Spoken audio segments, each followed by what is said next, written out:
flip over and see what I got going on YouTube and Twitch. Twitch is live already. Good. Good.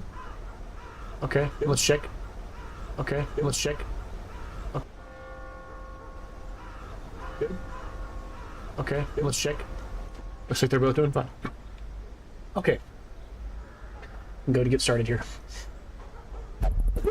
Man. Wow, I'm gonna take a drink before I get started. Need to practice this a little bit more, I guess. I don't know, man. That's alright. I just got done eating, so my voice is a little bit hoarse. Let's get through this first part, and then I can get through the whole thing, I guess. Alright.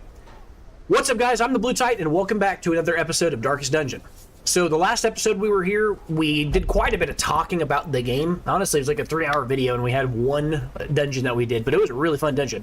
We just spent quite a bit of time talking about the game and the design, and we dove into something I haven't talked about in any of the other episodes. We probably spent about 45 minutes to an hour just walking through what these items do. The Nomad Wagon, specifically the Crystal Merchant, and talking about all of these items. So if you'd like to kind of get my estimate on what these items are good at, what they're bad at, if they're good or anything like that, you can head back and check that video out. I didn't read any tier list. I didn't go off of anything other than just my gut, my experience, what I've seen, and I kind of talked about what I thought was decent and what I thought was kind of okay or mediocre or maybe too narrow or, you know, worth trying out, because I talked about how I thought the Miller's Pipe was a weird item, but interesting nonetheless after I gave it a second look. Still, I don't think it's a great item, but it's potentially interesting on that one mission type, which is the farmstead, but I'm not going to re-dive into that. So if you are interested in that, you can go back and watch that video, because that content's all in there. But I'm interested in playing. So I'm not going to spend as much time preamble-wise this time going all into what we're going to do, what happened last time, all the items, all that other stuff. All I'm going to do is give my normal intro really quickly, and then after that we're going to take off. So if you like content like this that's shorter paced, fast, I say shorter paced, what does that even mean? If you like content that's highly edited, cut, clean, 10 to 15 minute short lunch break videos, you can go over to the Blue Titan Space Gaming to see content like that. Content that I've specifically curated so you can watch it in smaller bites and kind of get a gist of what happened in the last episode. If you don't have multiple hours to sit and watch an episode, that's what you watch. On the other hand, if you're interested in sitting and watching an entire, playthrough and seeing from beginning to end, I'm recording the entire playthrough of this every week, every single moment, every single minute in this game. I've recorded it over on my channel, The Blue Titan Space Gaming Space VODs. That channel is housing all of my VODs in total, unabashed, unedited glory, right? So all of my failures, all of my frustrations, all my bad mic moments, all of that stuff's going to be there. You get to know me a little bit better if you watch that channel anyway.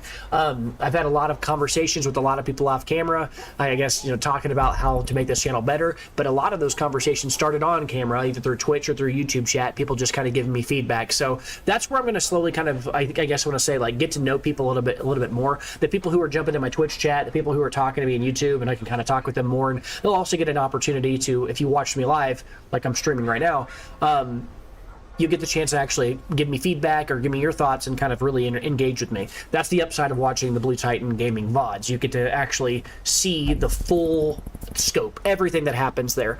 But yeah, I think that's going to be it for now, and we're going to go ahead and dive into this. So I'm excited to play. I hope you guys are excited to watch this, because this is one of those games that back in the day, if this was a PlayStation or like an Xbox or like an old school Nintendo game, and this was 1997 or 2005, and I was sitting there, like, I guess this is around the time Oblivion was around, I'd have been sitting couch co-op with my buddy, one of us playing, the other guy watching, and kind of like working together to try to solve this kind of stuff out. I love this. This reminds me of those kind of older style games a lot, mainly because it's kind of like, what they used to call Nintendo Hard, or modern day, I think sometimes we would just call it Dark Souls Hard, right? It's got a level of difficulty to it. There's a learning curve, and it's not forgiving. This game, it just presents itself as it is, and you have to learn the systems or die. And I love that. I love it. It's not holding your hand. It's one of the reasons I love a game like this. I'm all for games that make you think and strategize. So, all right. So the last mission we were on, we did end up with some people that were stressed out towards the end. So let's go ahead and take care of those folks here. We had Biznoy.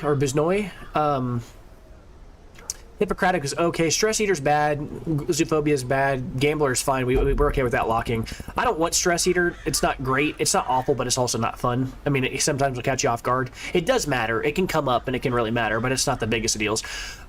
Hippocratic is not really the kind of thing I want on this character. I'd much rather have a damage dealing thing, but it did actually help us a few times. We actually crit healed one time for 6 on this character when this character's normal healing range is 1 to 2. So that was pretty funny. But what I'm probably going to do here is not lock anything. I'm just going to get rid of Zoophobia, because Zoophobia is awful. That's pretty bad. But I'm not going to do it right now. I'm just going to send this character to go get some treatment. Wait, he can only gamble. Did we just read that and then forget it immediately? Yeah, can only gamble. Right. Get rid of that. And after that, we will look and see what we have for Fitton. Fitton here he locked an Ashen because he hates me. He locked one of the worst things you could possibly lock in the game.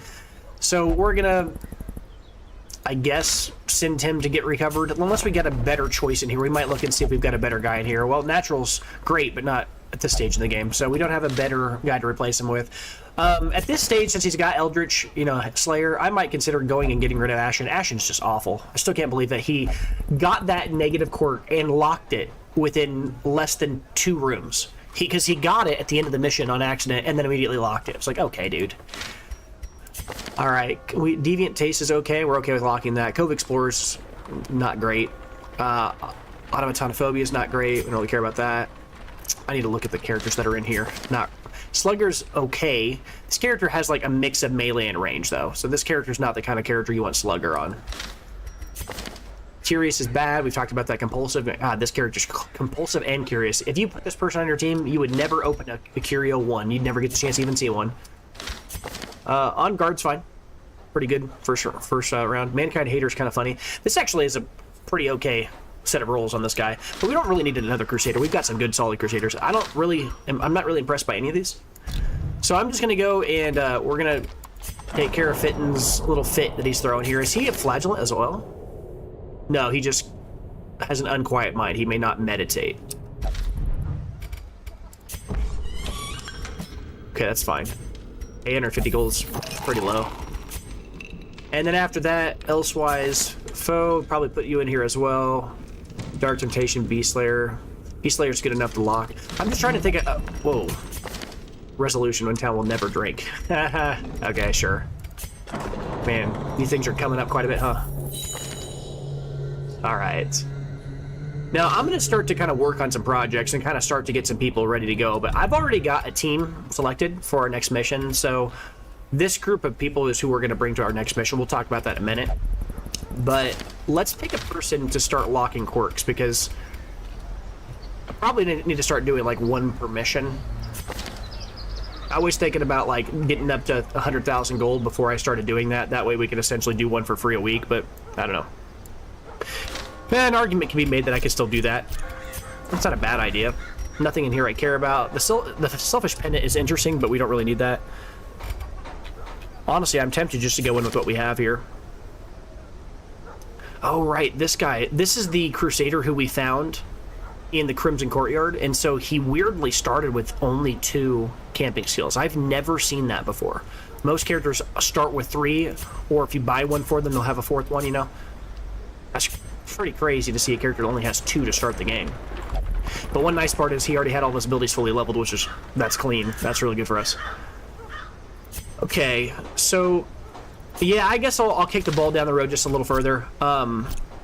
Kick the bucket down the road, whatever you want to say. And look at my guys here. See if any of these guys are people who I want to level their stuff up. Can I level this up 1 more? Might be worth doing here. Getting this up 1 more. Let's do that. We're almost fully leveled up on the survivalist, and this will make the cost of these unlocking these a lot less prohibitive right now. Because when we first started, I think it was close to like 2,000 gold every time we did unlock one of these. 1,000 gold is a lot more palatable. That's a lot more swallow. You know, man, I can swallow that. That's 2,000 gold. Every single one of these feels real bad. We want to make sure that we've got some good camping skills, because we're about to go do a boss. A little bit of a hint there. That's what I'm planning on doing here. I want to go and do the Necromancer, because at the very end of the last episode we did a Silence in the Crypts, as you can see here right above the icon that's flashing or hovering, pulsing, whatever. there's a little torch icon, which is an indicator that, yeah, there you go, if you hover, it says 33% additional resolve XP in the ruins, but more importantly, plus 15% damage in the ruins, and that works against bosses. So we're going to use that to our advantage this round. Plus, we also got kind of lucky here. We don't have to deal with this thing from the stars won't be there. It's literally just going to be us and the Apprentice Necromancer. And the Apprentice Necromancer's, by all accounts, the Necromancer is the weakest boss in the game because he's supposed to be Baby's first boss, right? The Ruins is the first location that is available to you, and the Necromancer is the first boss. So shouldn't be that terrible. I mean, he will be more challenging than any boss we've run into so far because he's tier 2, but he still is ultimately the same character. He's still the Necromancer. He's just tankier and summons stronger guys. I would assume. It's been a while, but I'm pretty sure that's how it works. All right, now let's go in here and look at these characters again and to see if there's anything we're taking with us here. This character doesn't really have any good camping skills. I like, you know, these bottom 3 are the standard that everybody starts with, but Unshakable's fine, you know, less stress for the next 4 battles, you know. I like how his whole kit is based around less stress. Removing mortality debuffs is actually really cool because it's basically just encouraged but slightly better. And then Zealous Speech. I like Zealous Speech a lot. Minus 15 stress to the entire party, and then all companions minus 15 stress for 4 battles. I'm gonna buy that. I like that a lot. That's pretty slick. Restalt here has Revel, which decreases accuracy, decreases speed, decreases stress. This is a great thing to do, like on a long mission. You know, late in the mission, you need a real reliever on stress. Your characters are surviving, but they're low on stress. This is a great outlet that can just remove all the stress. I mean, that's a lot of stress to remove from teammates. Obviously, it comes with a cost, but it can be very handy. But we don't really want that against a boss. We really don't want that in a boss situation. What we want here is to make her do extra damage. And this battle trance is disgusting against the Necromancer. Because the Necromancer starts in position like 1, and then every single round he moves back a spot as he summons more guys, putting him perfectly in line to get absolutely eviscerated by this character. Because she, if standing in front, can hit with her first ability. She can hit slot 1, and then the second he starts to move back, she can switch over to If It Bleeds and start bleeding him, and then when he gets to the final slot, she can start Iron Swanning him. And if she's got this battle trance on, she's gonna destroy this guy. So I would like to select this if I get to. I hope we get to. She's also got Sharpened Spear, which is really good too. So this character is very strong against bosses. She's a boss killer. So if we get lucky, I would love to get to use both of these. We will see. On this guy, you know, he's got planned takedown, self only, plus 25% damage versus size 2, and plus 15 accuracy versus size 2. Very good boss killer ability as well. Not this time. Remember, very important, and this is a very easy thing to forget, the Necromancer is I think, maybe the only boss in the game that's size 1. So this does literal nothing against this guy. Plus 25% scouting chance is kind of cool. Less chance to get surprised. Extra accuracy on himself. That's pretty solid. This is how we do it. Only costs 2. That's pretty good. I can see using that. I also do really like this less chance of getting surprised. Yeah. So I'm really trying to think about... Well, hold on. We're bringing the Houndmaster. We do have a guy who will be able to keep us from being surprised because he's got Hound's Watch. Okay. What do you get? I think it's 12. I think it's 12 points. That's exactly 12, isn't it?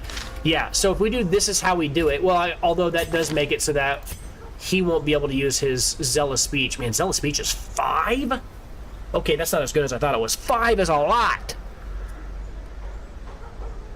We're probably not going to get the chance to use that. But he's got the Hound's Watch, which is pretty solid. Hound's Watch is good.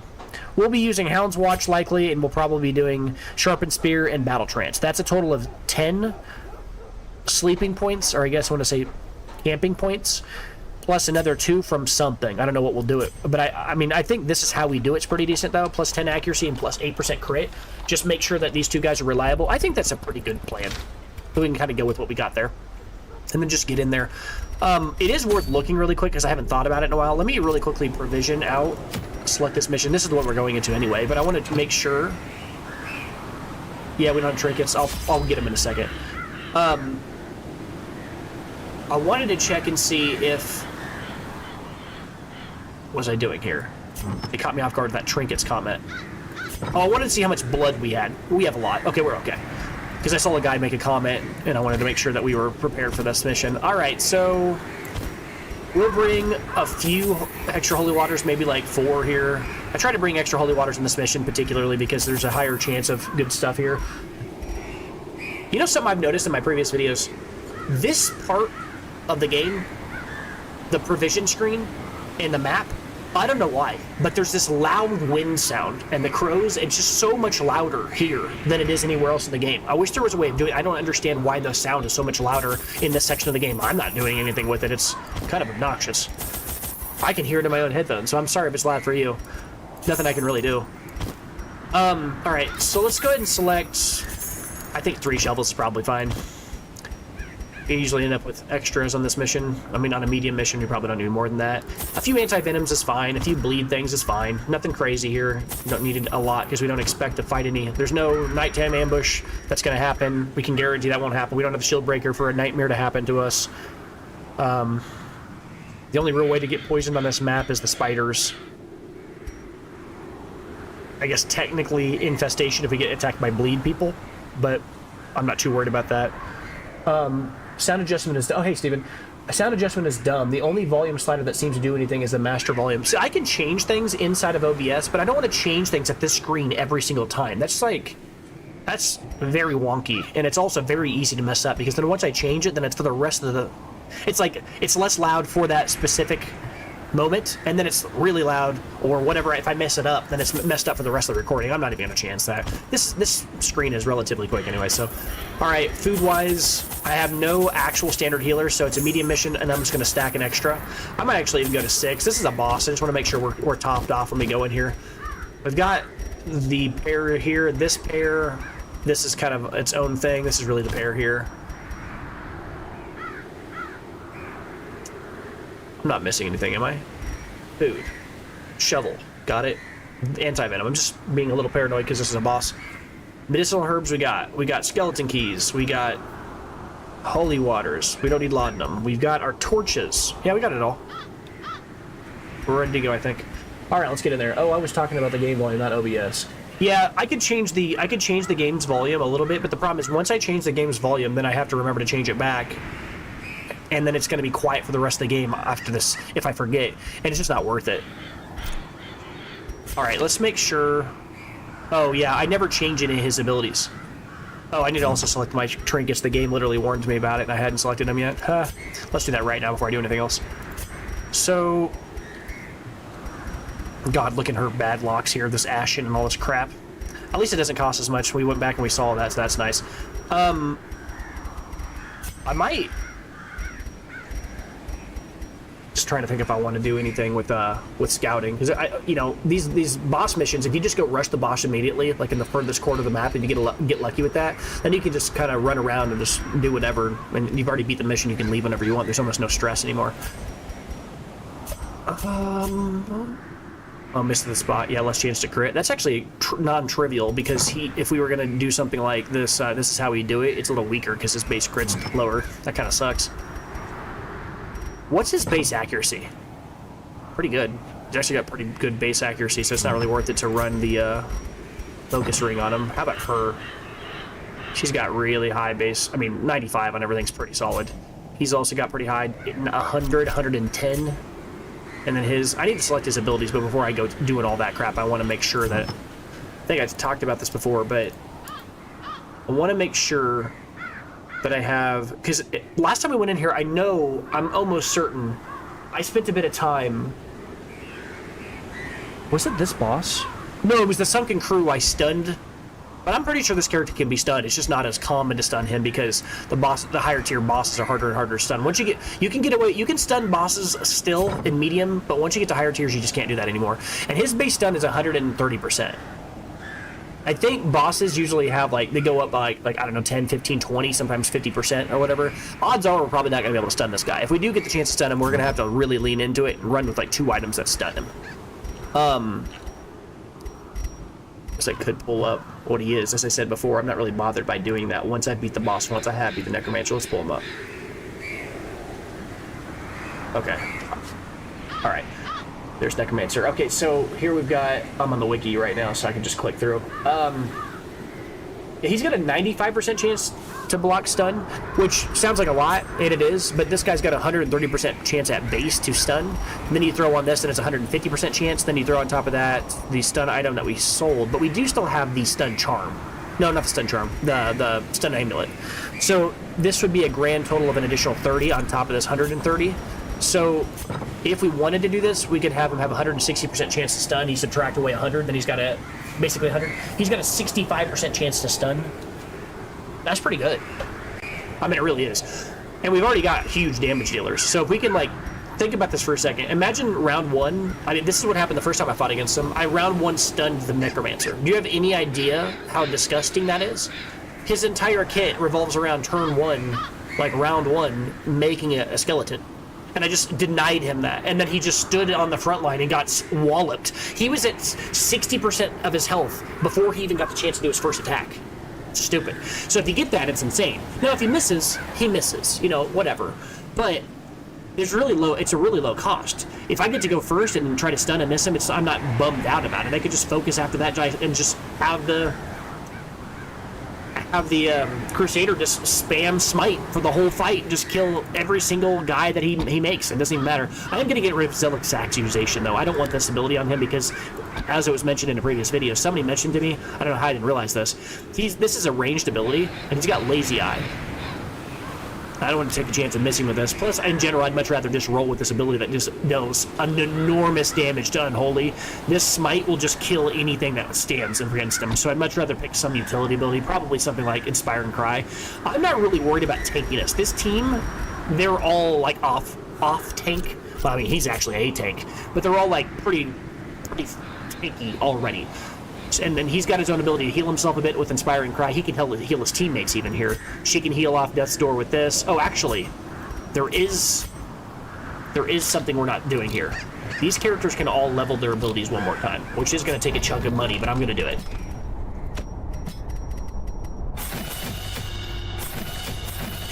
I'm not using Breakthrough, and I'm not using Yop. Yop's pretty good. I talked earlier about, is there an ability that stuns two people? Literally, Yop does it. I don't know, I forgot about that ability. I was taking more of the back two lines, but yeah, Yop can stun two people, which is hilarious. Yeah, we're gonna upgrade the mark, and I guess the stun? I mean, whatever, right?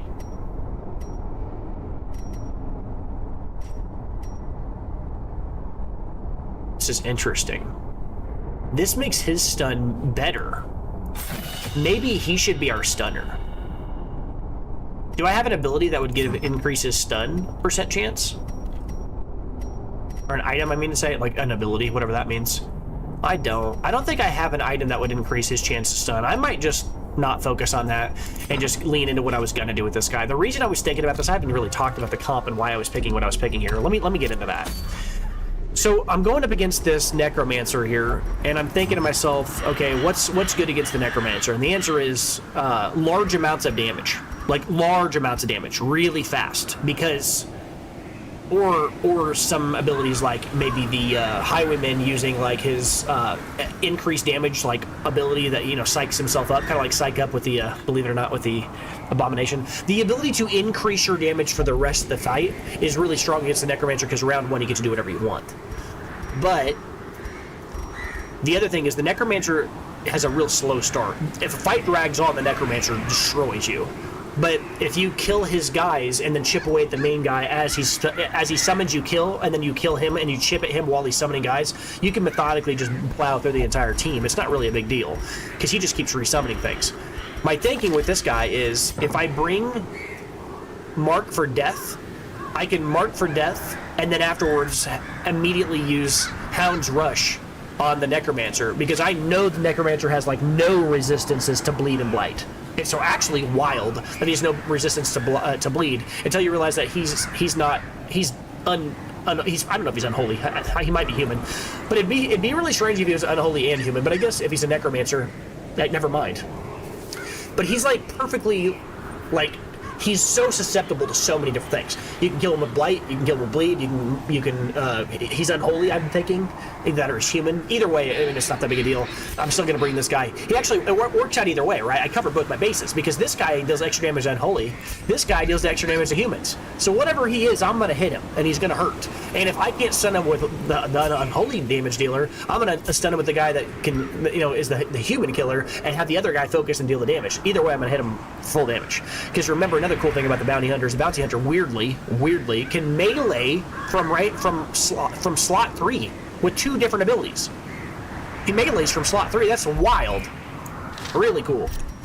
All right, so yeah, this is the comp I'm rolling with. I think this is a really good comp for this location, and they're not all level 4 like what would be ideal, but we're gonna kind of make up for that due to the fact that we have the plus 33% resolve XP in the plus 15% damage in the ruins from the Silence in the Crypts town event that we had last week. I'm not excited about the Dazzling Mirror, that, you know, as an item that we drop here, but it's okay. The nice part about this item, though, I should actually give this a little bit more credit than I actually realized, is it does essentially, even though I'm not really sure who really needs plus 20% stun, it does make it so that any person you want to be your stunner has a higher chance of it happening, which is, for an item that really isn't like perfect, it can do everything. For any stunner that needs a stun item has a stun item when you're at the courtyard, and this fits that slot, so that's fine. We'll always have a stunnable, you know, a stun item for that location. All right, so anyway, I'm gonna go ahead and select a few items here. I think I'm gonna go ahead and select this Hunter's Talon here. This is an item I just bought, and I was kind of excited to try out here. Plus 6% crit, plus 10 accuracy, pretty good. I'm here for it, right? Like, I'm happy with this. Extra crit, extra accuracy, this is going to make a difference here. The extra food consumed, I'm interested to see how that works out, but like I said, I'm going to bring extra food, so it'll be okay. We need to pay extra attention to see if this equates to when we get hunger checked, does that mean that we eat 3 or 4 food like normal, and then the next time we get hunger checked, we eat 5? Or does it mean that it always rounds up and you just get 5 food checks every single time? Because if it is, then I don't know. Oh, hold on. Oh, no, never mind. I was thinking maybe it would increase the amount of food your entire would eat to 100 or to 150% of the entire team for a second. Like this would force everybody to eat twice as much, or an extra 50%. Never mind. But this item, either what's happening is it has an internal counter, and you eat, and it eats 4 food, and then it tracks half a food, and then the next time you eat 5, or it always just rounds up to the nearest amount. But if it does, and that would make the most sense, right? That'd be easiest to calculate. But the problem with that is there's also multiple abilities in the game, like downside effects like we saw before with Tapeworm, that make it so that you eat 100% more than normal. Which to me is goofy. Because what that essentially means is that this ability, like, could just be written as 100% and it wouldn't matter. Like, just write it as if it always rounds up, just write it as 100%. So I'm curious to see how this item, or how this item actually, like, really does work. The 50% food consumption part. I don't know how it's going to math out. Alright, we already kind of talked about this item. Just not impressed by this item. We're skipping that. I don't really care here. There's not really any one specific item I need here. Really, we could probably just roll with, you know, extra protect, extra dodge. Simple stuff here. Again, I was talking about giving him extra stun. If I do that, if I'm gonna do that, I can do it if I want to, but I don't need to. Let's think about the other characters first. We'll come back to the Crusader last, because I'm not sure if I wanted to make him a stun bot or not. I don't need to. He doesn't have to deal damage. He can just be a stun. Excuse me.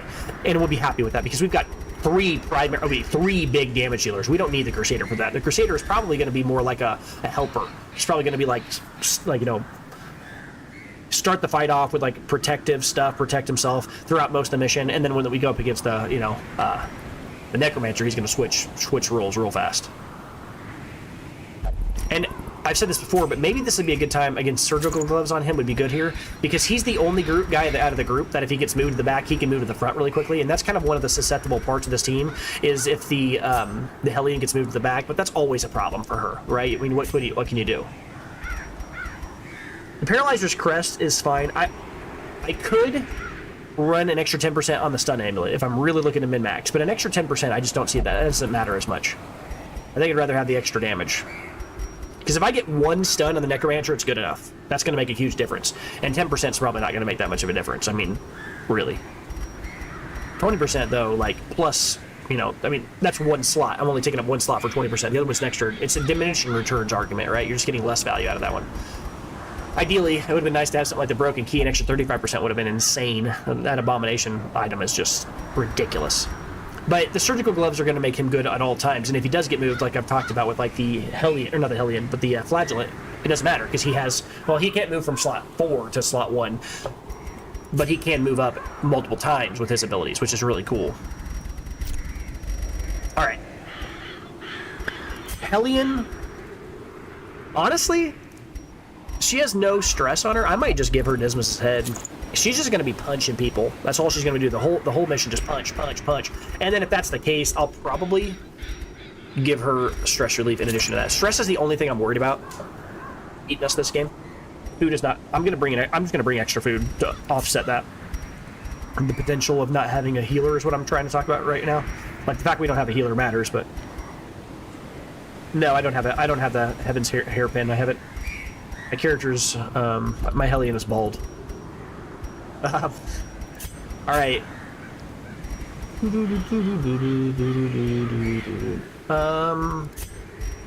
Now this dude, I'd probably just give him another damage item as well, right? Why not? Not really hurting anything. Do I even have any more? What's his? Oh, he has. Look at his dodge. Oh, right, he has the dodge because the Hunter's Talon. The Hunter's Talon. Oh man. Yeah, we'll lean into that. I'll just give him a camouflage cloak. Now he's got 40. He's got a 50-50 chance to dodge. Just give him dodge. Why not? Whatever. This guy's also got pretty high base dodge. I could consider giving him dodge-related things as well. But I might actually just say the heck with it and just give him the Seer Stone and give him the Survival Guide. I really like this combination. I like the extra scouting. It's kind of... I'd become a believer in scouting. I was already a believer that it was good, but I just didn't realize how good it was. Hound's Harry's pretty mediocre on this mission because you can't really bleed bones. But the thing is, like, it's not Hound's Harry that I'm really bringing him for. I'm really bringing him for Hound's Rush because this ability will absolutely just devastate the Necromancer, because the Necromancer again is bleedable. He has a really low bleed resist, but this synergizes with the mark from our Bounty Hunter. So I need to pick other abilities on this guy. Target Whistle's fine. This marks target as well. This gives another opportunity to mark in case we need it. And then after that, I'll probably just take these two abilities. Probably Guard Dog here, maybe. I need to level it up if I'm going to take it. I don't really need the Lick Wounds. That's kind of unnecessary here. Buff self. Yeah, guard an ally and then gain a bunch of dodge. That seems pretty good. But if he's going to guard somebody, he's going to probably guard... Actually, that doesn't seem like it makes a lot of sense. Everybody else on the team has higher dodge than he does. Let's give him Lick Wounds. Alright, let's go level that up. That's wild. They have higher dodge than he does.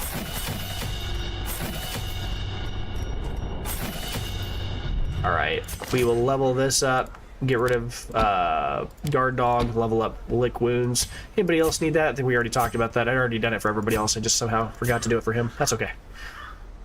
Yeah, I think we're pretty good here. You know, Bleed Out's also a pretty good one too. You just bleed out immediately when the fight starts on the Necromancer. Just watch him just take a load of damage. But it's just, you're just not going to bleed him out that fast. You're not going to do enough damage for it to really be worth the immediate like loss of damage over the course of the rest of the fights. It's impressive early damage, but then it just kind of really hurts for the rest of the fight. All right, let's get in there, do this mission. I need Holy Lance. Inspiring Cry is an admission that he's our only real way of getting people off Death's Door. Well, actually, I've got 2 people now that can heal themselves off Death's Door, but still, stress relief is the only stress reliever on our team, which is... Actually, no, that's not true. I actually have my bases covered. We're doing pretty good, actually. I didn't realize how much... We have 3 ways of healing, 2 ways of stress relieving. It's pretty good, actually, considering how, like, this comp is really not focused on any of those things. All right, let's go ahead and pick our stuff here. I'm going to take my normal 8 food plus another 4, plus the fact that it's a boss. I usually pick an extra 4. I'll probably pick maybe 6 here, though. One of these guys had Stress Eater, right? No, it's because of the Talon, the Hunter's Talon. So we need to bring extra food here. I'm going to be a little paranoid here and bring, like, an extra 10. That's, like, probably 4 more than necessary, but I'm going to do it anyway. It's not hurting anything. We got the money. We can always drop food. It doesn't matter. Take an extra 4 torch. Or an extra, yeah, and honestly, we would definitely don't need any more of those, because if we even use Inspiring Cry once or twice, this ability is criminally underrated. Criminally. It gets a person off death door if they're there. It also is just incidentally okay heal. It's good. Its main purpose is the stress relief, and it randomly adds to your torch. This ability, I think, is his second best ability. I'd say his first best ability is a stun, followed by this Inspiring Cry, followed by Holy Lance. Everything else is downstream from that. Obviously, this is niche, but it's good too. And then Bulwark of Faith is good. I think Zealous Accusation is jank. I don't like it at all. And I think Battle Heal is really bad. And now, it's not as bad as Lick Wounds. Lick Wounds literally only works on himself, which is such a troll that only heals himself. This ability, Battle Heal, heals teammates, so that makes it better, but it does less heal. It just heals anybody, so that's the upside. But when I'm wanting to heal somebody for 4 or 5, I'd much rather have a dedicated healer do that. So I'd much rather this guy focus on other things like healing, or stress and torch, and then I can just bring extra food. You can't remove stress without abilities. You can heal people without abilities. I can bring extra food whenever I want. Stress relief, I think, is more important than healing most of the time. Look at our scouting chance. 50% is absurd, right? We have like a Ruins Adventure on our team? No, that's not what it is. What's the thing that's caused me extra? Is it him as well? Plus 10, plus 15. That's 25, plus the base. But I thought the base scouting was... No, the base 20... Yeah, base scouting is 25%. Never mind. Yeah, that's where it's all coming from. All right, let's finish this up here. Talked a lot. I want to play the game.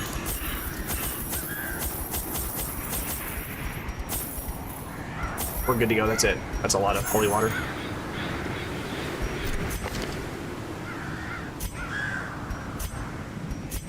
Yep. Let's go. I entertained a delegation of experts from overseas, eager to plumb the depths of their knowledge and share with them certain techniques and alchemical processes I had found to yield wondrous and terrifying results. Having learned all I could from my visiting guests, I murdered them as they slept.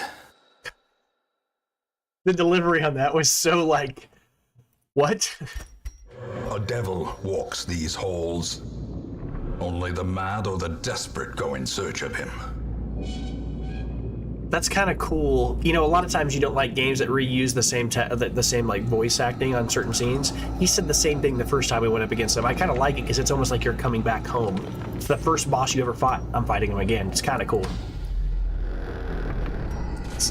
All right.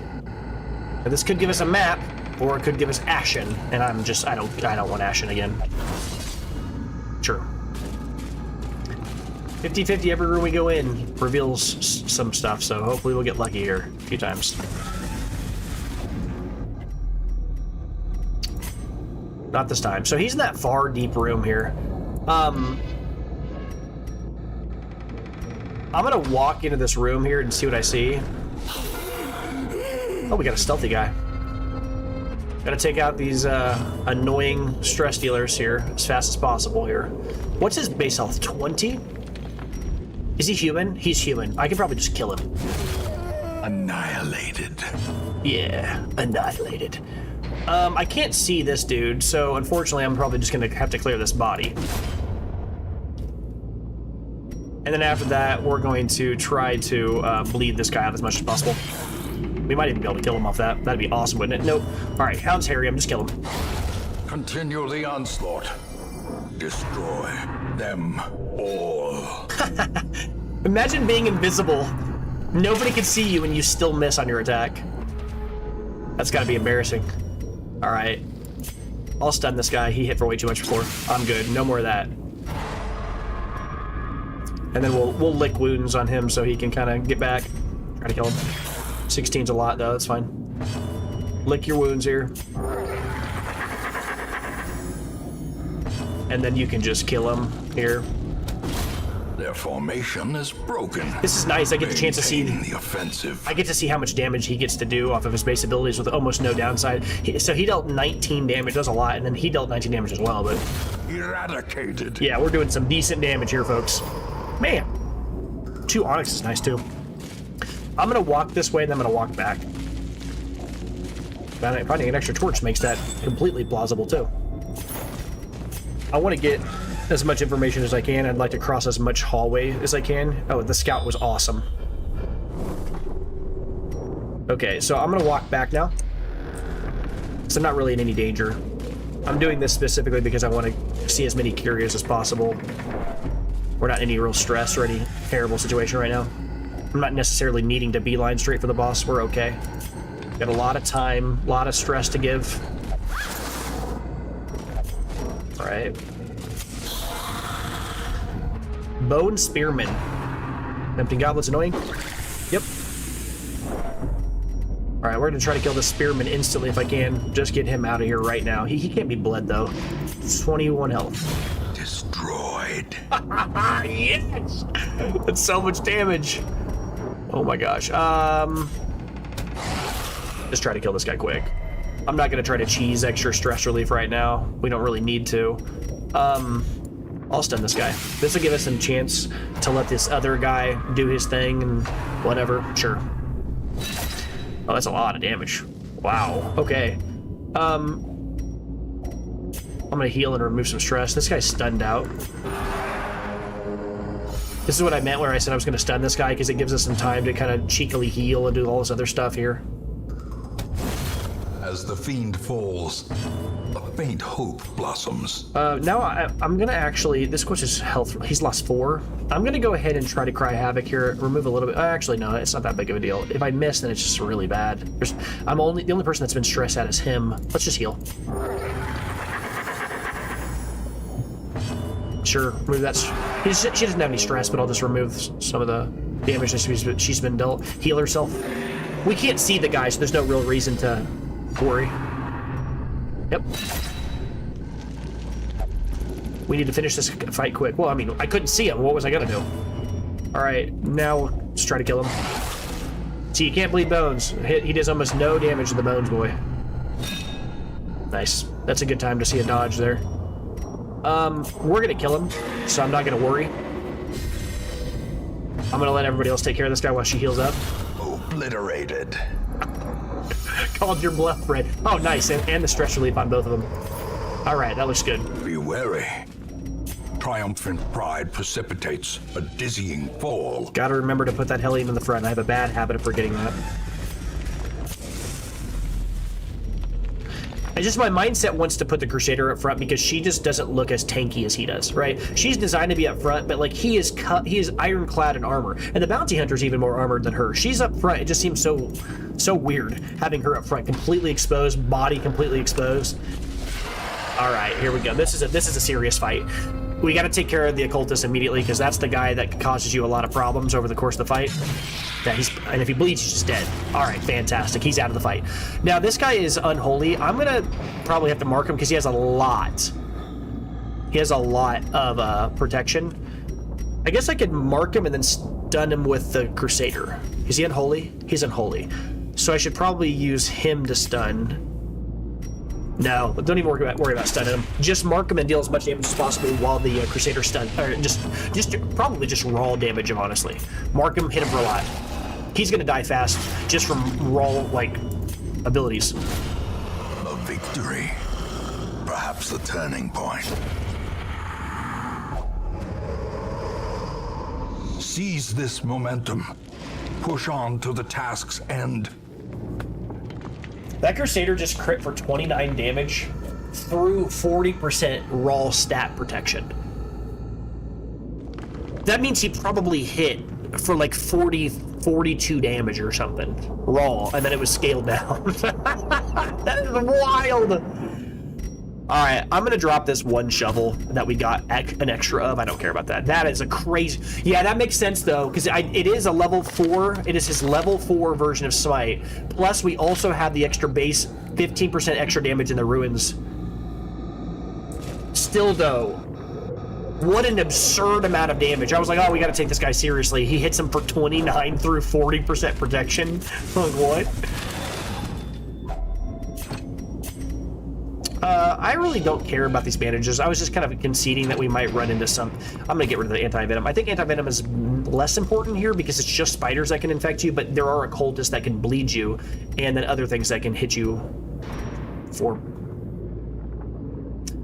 The spiders can't bleed though, so it's kind of like a flip of the coin. It's like, which one do you want to protect against? It doesn't really matter, does it? Just take this.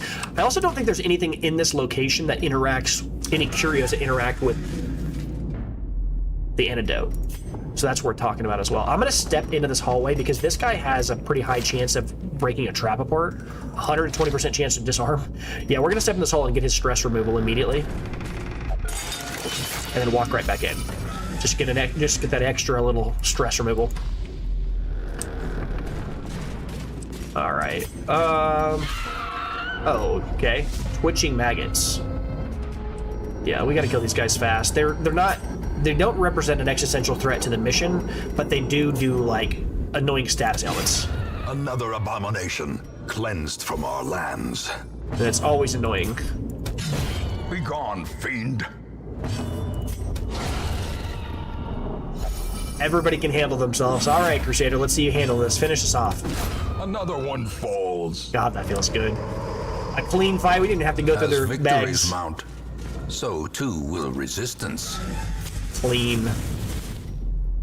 I'm probably not going to worry about camping until I'm right before the boss because look at these hallways. What?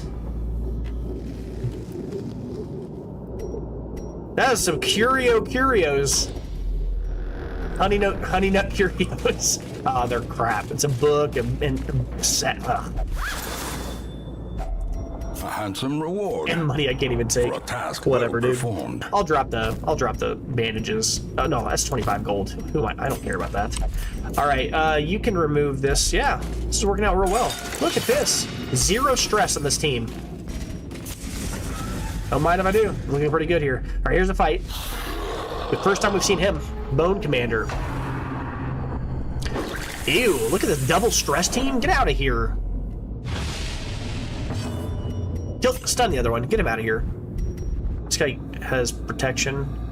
Yeah, stun that guy. I don't want to get any more stress. Get out of here. Kill this one. Decimated. And then the other 2 will just focus down the big boy. I might just have you kill him. Not quite. That's okay. Sure, crushing blow. Wow! Holy crap. Okay. What's the stun chance? I can stun him, I think. Let's stun that dork. Get out of here. Get stunned, big boy. Come on, bro. Okay, well, okay, that's fine. We're just gonna have you kill him with finish him. Confidence surges as the enemy crumbles. Take a second to heal her and get her extra damage for the next fight, or for the next round. Because the adrenaline rush gives her extra damage. You'll hit for full damage against, actually, maybe I should mark him. Oh no, I didn't take mark on this guy. I specifically didn't because, no I did. Sometimes it's weird. Like, if you look at the order of abilities, like look at this, it's kind of strange. Hound's Rush, and then it's Target Whistle and Cry Havoc, but they're in a different order. I might not have noticed this, but you might actually get to change the order that they appear on the person's board based on the way that you selected them. If that's the case, that's pretty cool, but I never thought about it. All right, let's go ahead and mark him. Oh yeah, minus 27% protect. Reading explains the ability. That's disgusting. You know, I was talking earlier about, in a previous video, I was talking about how I didn't think there was anybody else in the game other than the occultist that had the ability to strip somebody's protection. What am I talking about? This is gross. Sick, what? I'm gonna do raw damage to this guy now. What? The order in the HUD is the order you clicked them when selecting. That's what I was wondering. I thought that too. I'd never noticed that before. Let's just finish him. Not quite.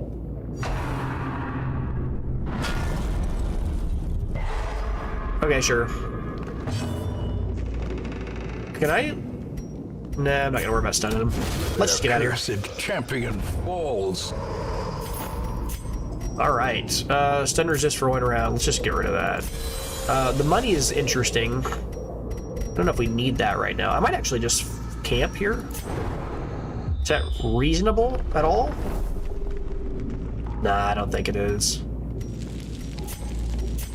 Well, hold on. Okay, so I can't camp here because if I camp, and then I do something that gives everybody something for the next 4 fights, we're gonna have there's already 3 fights in view right now that we're going to go do.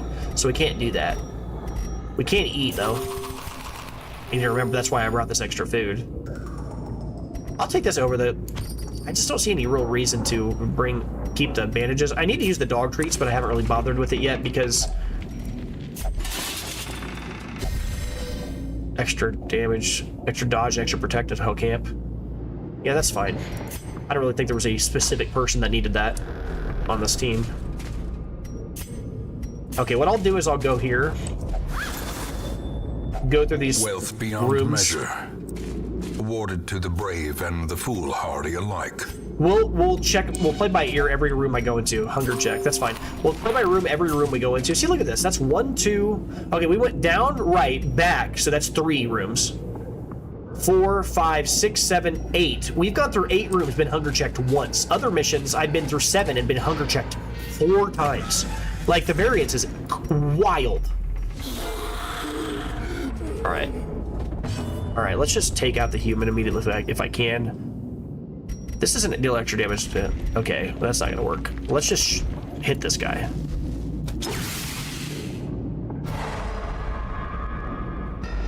Yeah, I know what you're gonna do. I'm good. Doomsday's annoying. But a little bit across everybody's not as big of a deal, right? We don't care about that as much. Let's go ahead and use dog treats. And we'll just try to hounds rush down the guy in the back.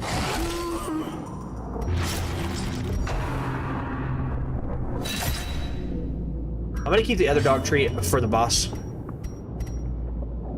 And then here after that, he's gonna take how much? He's only taking 2 per...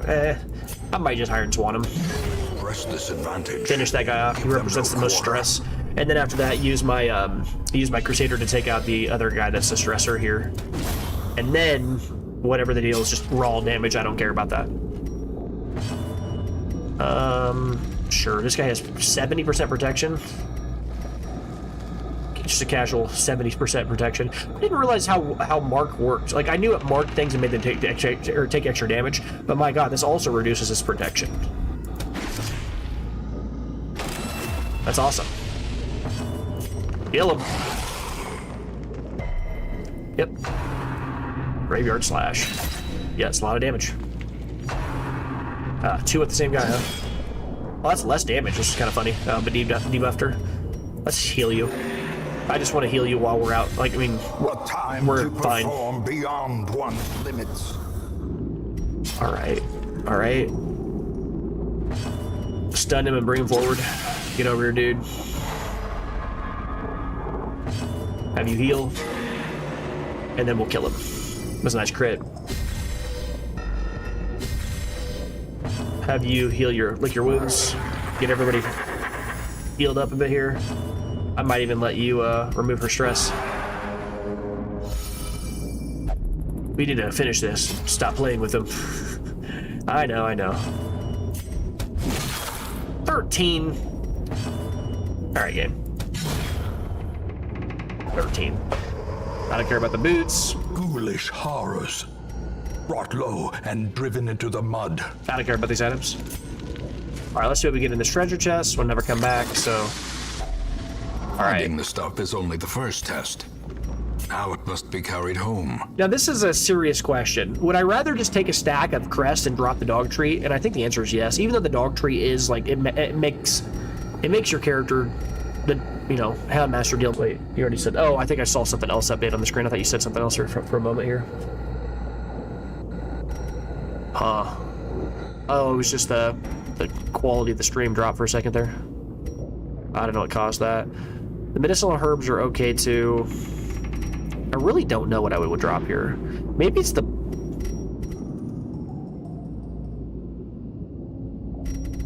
I don't want to get hunger checked and be depressed. I'm gonna keep that. Probably the onyx, honestly, because the onyx, like, you don't know you're gonna get more of those. And this represents 1,000 gold, and then the money we're already at 1,000 gold in the stack, so it's better than like the gold's already better than that, and the gold can stack to 1,750, and there's no guarantee I'm going to get 2 more onyx. Odds of getting 1 more is not improbable, but getting 2 more is way lower. I could also just drop the holy water, like I was saying, but like I think having the holy water before the boss fight is probably a good habit to get into in general. But at the same time, the argument can be made that early when you don't have to do it, why do it? That way you can carry more things and snowball harder. I don't know. The holding this firewood's annoying to me because I know I'm gonna, but I am gonna use it pretty quickly. I guess this is the last room where I won't use it, so we'll just take it, accept that we're not gonna get to keep all this other stuff this one time, and go. I'm not gonna keep the dog treats though, probably not gonna stick around with the dog treats. So the question is, what would I rather drop? And I honestly, what is there? There's another treasure room coming up, right? Yeah, we have another treasure room coming up too. That's the room I'm probably gonna use the firewood in, like immediately. I kill those guys, then use the firewood, sleep, take the stuff out of the treasure chest, have the space for it, walk down to the curio, walk back up. Odds of me running into 2 fights or 3 fights after doing this curio room is pretty low. So we'll get value out of the next 4 fights and get to use all of it.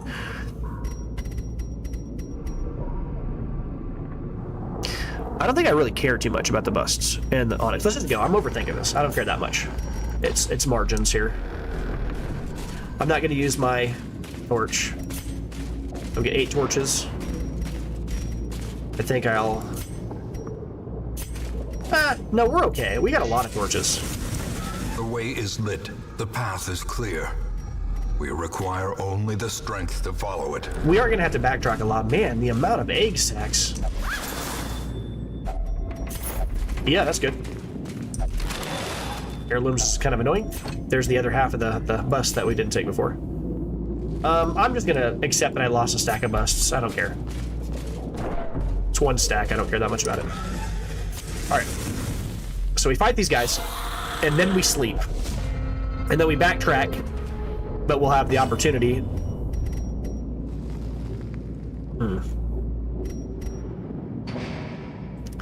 Huh.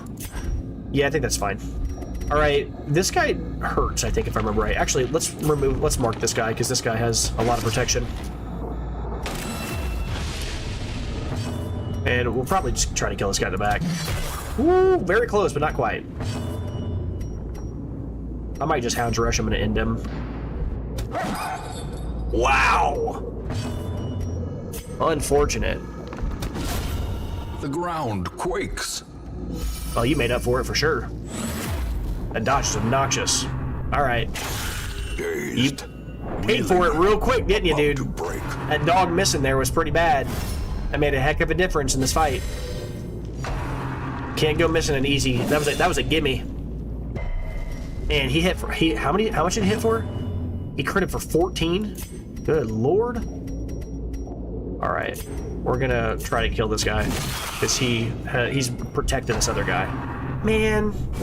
Exposed to a killing blow. Is he gonna bleed him too? Come on. All right, that's good. That's 1 step towards him not dying here. Oh, okay. See, that's the dog. The dog literally almost lost us the fight by not killing that guy that time. I'm gonna heal. I'm gonna lick wounds here. That's wild, dude.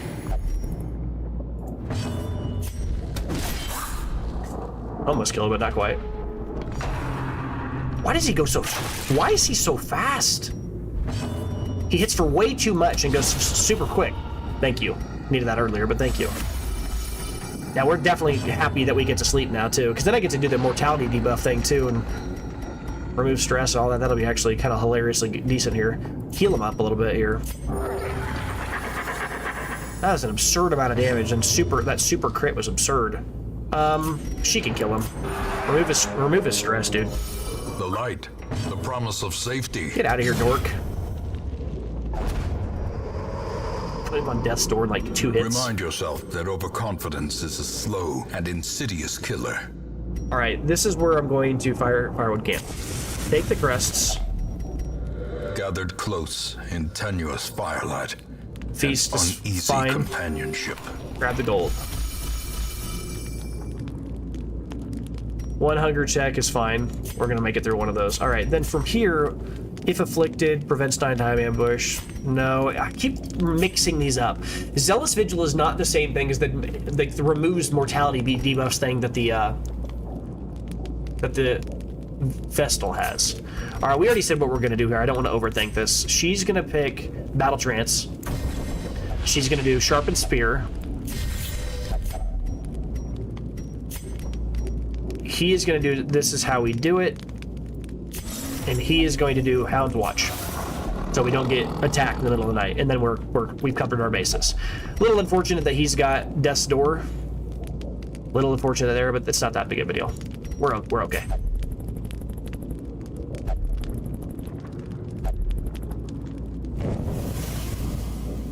Okay.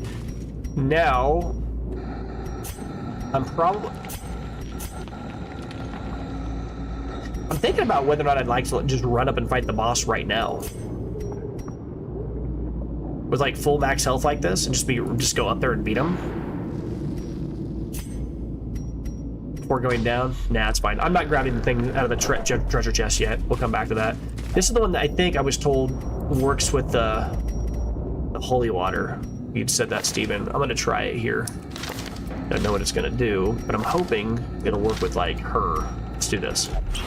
The ritual reveal. Oh, it removes stress. Okay, that's good to know. Okay, whatever. Stress wasn't really a big issue with us anyways, but it's good to know for the future. That's good. In Radiance, may we find victory. All right, let's whoop a butt here. Oh, okay. No! No! Brutal! Ugh. Okay, that's good for us. Okay, what's this thing's chance of being stunned? Actually pretty high. What's his stun chance? 140% chance. This is a 40% chance too. Okay, cool. I can just kill that thing. Stun him. It's 100% chance to stun. And then have you bleed him out. A powerful blow. We like that. He's basically out of the fight. Not quite, but pretty much. And then we'll have you like try to stun one of these guys, I guess. Well struck. The double crit is real wild here. Yep. And then here, this guy's stunned out. This guy's gonna bleed over 2 rounds, but he's not gonna die immediately. I'm gonna try to deal as much damage as I can to a target. This guy has really high dodge though. Okay, well, we hit him. I mean, everything went as well as it could there. 2 stuns and a bleed on a, yeah, this is going all right. Yep. Yep, he's fast. They're all so fast. Okay, yep. Yep. We've been really fortunate. We haven't gotten the Crimson Curse off of any of this. It's awesome. All right, that guy is not gonna die this round unless I just go for Iron Swan. Let's end him. And then we'll have you try to kill one of these guys. Maybe the guy who hasn't gone yet. Oh, actually, I could probably mark him to remove his armor. Yep. And then everybody just takes raw damage now. Cool. Kill him. Feels weird leaving both the mosquitoes up, but that's fine. This has gone very well. He's gonna get to go first. Watch him immediately give somebody the Crimson Curse with his last dying breath. Watch. His last dying breath. Watch. Oh, he got really lucky. He got really lucky. Man. Man, this has gone well. All right. Man. Success so clearly in view. Or is it merely a trick of the light? This is the part in the game where you think, like, is it worth it to pick up a single, or is it worth it to pick up a single emerald? And the answer is, really, it's a flip of the coin. Because the odds of us actually seeing 2 emeralds by the end of the mission is about the same as finding an extra 1,000 actual gold. It's not that impressive either direction. There's one curio there, and there's a room with, like, treasure. I wouldn't blame you if you switched. I wouldn't blame you if you didn't. Realistically, I don't think there's a right choice here.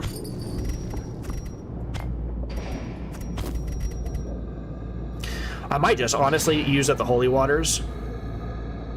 It's just not, I mean, if I use them, the boss doesn't particularly have an increased chance of bleeding you out or anything as far as I can tell. I don't know.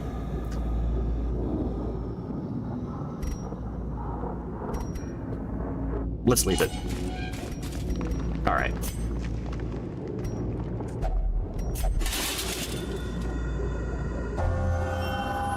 Ruins Tactician.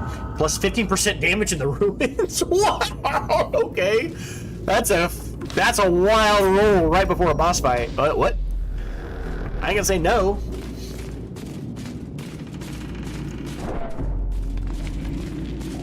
I couldn't have rolled that better. That's insane. Alright, let's see what we get here. A fortune. Oh, great. Waiting to be spent. We literally have all these items already, which is absurd.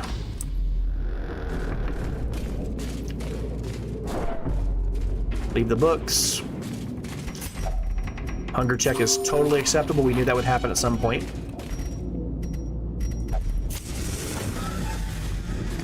We might even have some food to go to eat before the boss. Be nice.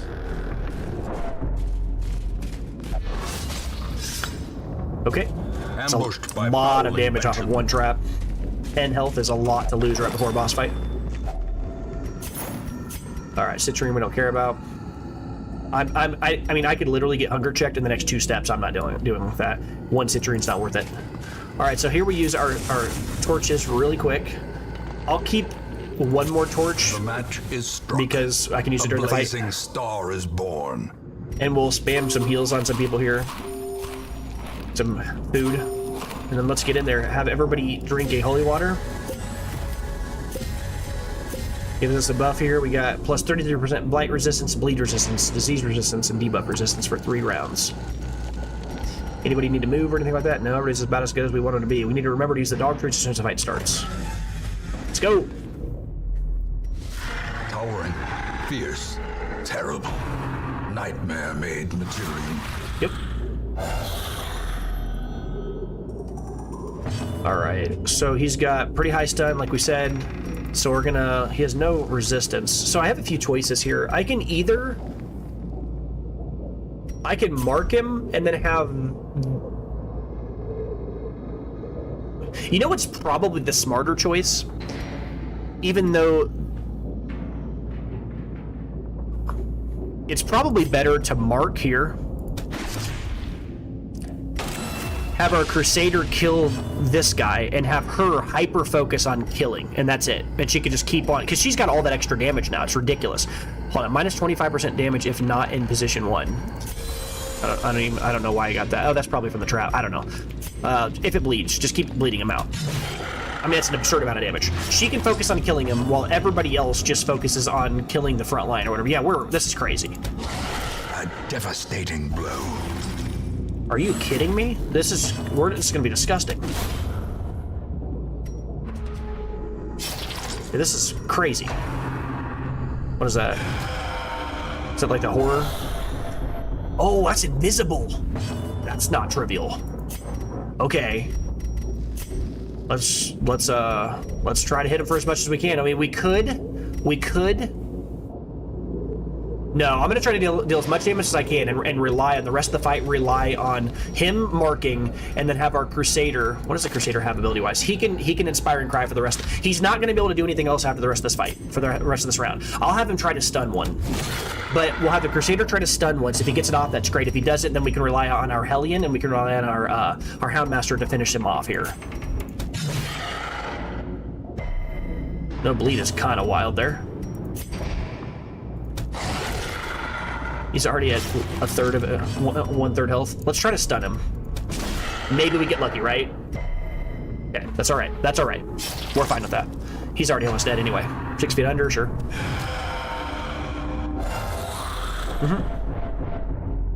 No biggie here. He's just gonna die anyway. Masterfully executed. That's 2 dog crits in a row. That's wild.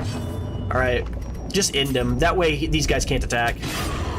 With no living sinew to actuate them, will these walking bones finally fail? Yeah. Why is it telling me about a blueprint like I've never seen them before? These rare loot items are age-old plans for expanding the hamlet. They are consumed when constructing new buildings in the districts. Blueprints are guarded by bosses. Didn't we already have one because we bought the bank? Where did we get that first blueprint? Maybe it was given to you. Okay. All right. Suffering's Caller, sure. Oh, we forgot to use the dog treat. We just straight up carried it with this whole mission. All right, blueprint for sure. Blight amulet, I guess. What's this? 20% blight skill chance, 20% blight. This is like the reverse of the bleed amulet, which I guess makes sense by name. Huh. Well, we walked out of there with a bunch of random junk. We could have easily taken an extra 6 busts, but you know, I don't feel that bad about it. Pretty safe mission. We did pretty good there.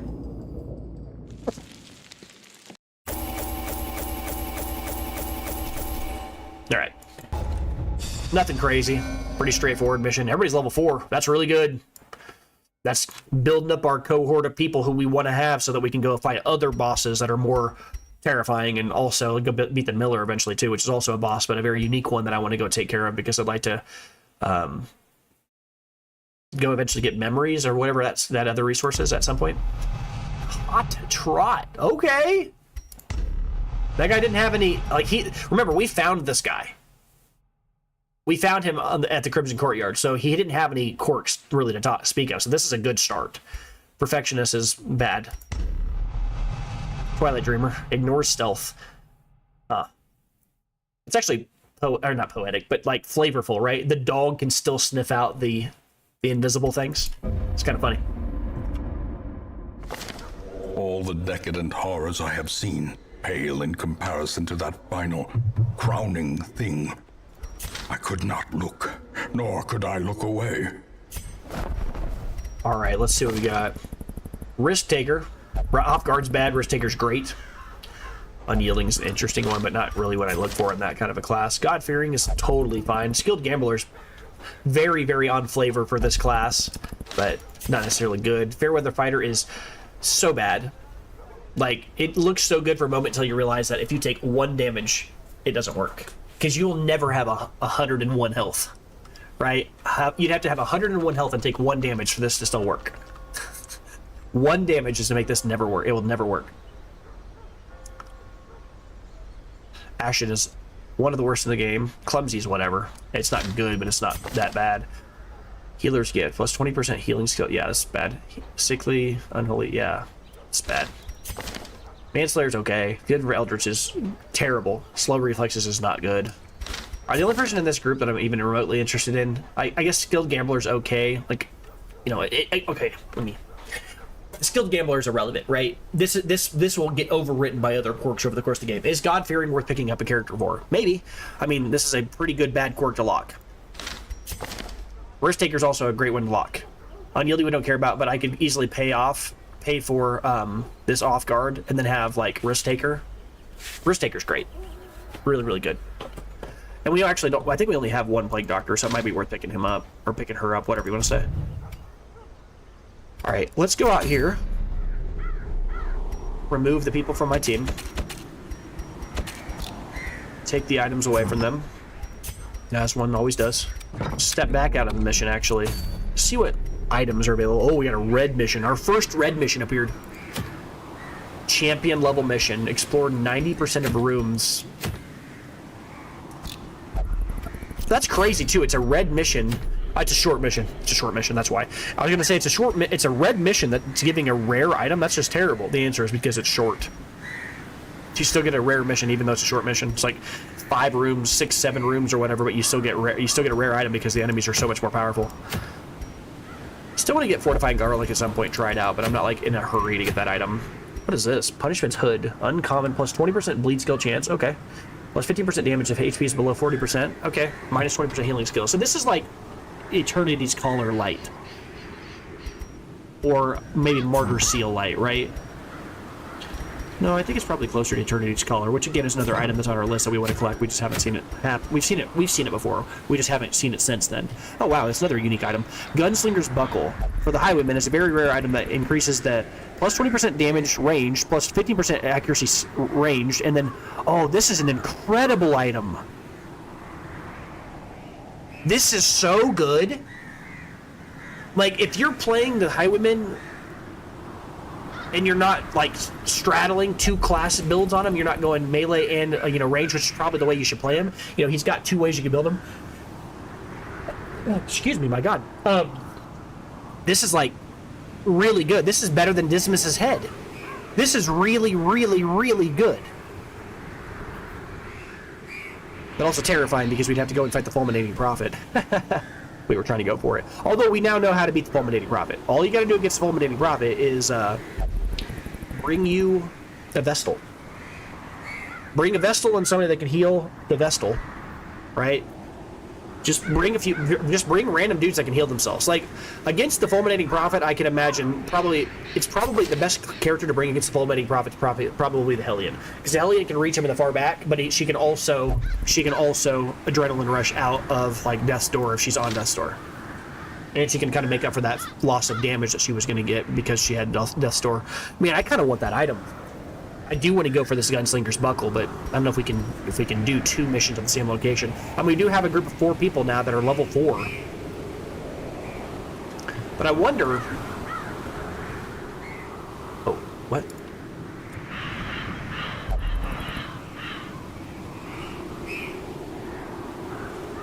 Wonder... The Necromancer was... Oh, I never realized that. Yeah, the Necromancer was Unholy and Eldritch. I didn't even see that. What's going on here? Okay, the Prophet is Unholy. Like, we should know that, right? Because that does put the Crusader in a really good spot to fight against him. But the problem is the Crusader can't reach him. The Crusader is... okay, that's not true. The Crusader can reach him, but you have to have, like, movement characters. Like, you kind of have to have, like, a dancing team, as it were, like a jumping or a moving team, or whatever you want to call that, where you have, like, a person, like a shield breaker or a grave robber that's in, like, slot 3, and then you got to constantly use the Holy Lance and then switch back spots. Like, you pretty much have to be like Holy Lance forward, and then afterwards have a character who attacks and jumps backwards to switch up spots. Like, almost like shield breaker and like a shot to the face or whatever it's called on the Highwayman. You have to have abilities that move your guys back and guys that move forward, preferably guys that move forward. You'd really want a bunch of guys that attack and lunge, right? So lunge would be good on the grave robber. Maybe the riposte ability, whatever that's called, we talked about that before on the Highwaymen. You'd want to get Duelist Advance, and like abilities like that, abilities that move your guys forward. Does Pick the Face move forward? I don't think it does, but she does have abilities that do. Lunge does, but I don't think Pick the Face does. So that does make it a little bit different than Shield Breaker's Pierce. But my point though is, you could actually get a lot of value. I mean, a lot of value out of using the Crusader if you build a team around Holy Lance. This ability deals 100% plus 30% extra damage versus Unholy to the Fulminating Prophet, right? Because the Fulminating Prophet is Unholy. So this will just clean house with him. Not to mention, if you go into on a fight against this guy, if I start the fight with this guy in slot 3, his first attack's going to be hot to try. He's going to hit for an extra 25% damage on top of that. So you start the mission with, you go in to fight him, you have him in slot 3, start the fight, immediately Holy Lance forward, and you can probably have him in slot 4, right? Because this moves from, yeah, you can have him in slot 4. Have him in slot 4, Holy Lance forward, and then switch spots, and he just keeps Holy Lancing, and that's all he does the entire fight, and it's disgusting.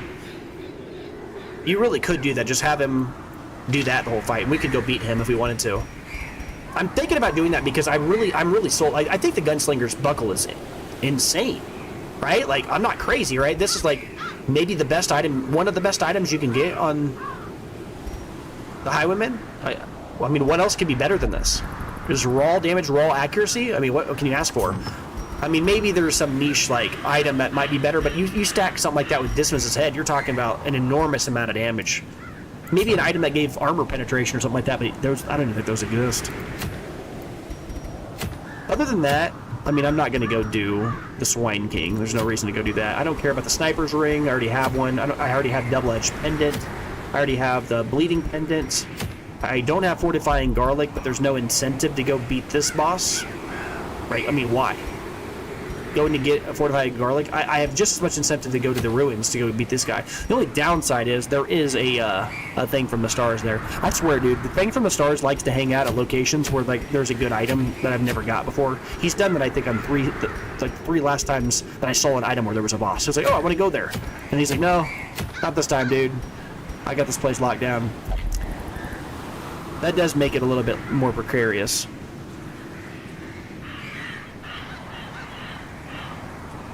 Did we handle the thing from the stars with this team? Oh, yes, we can.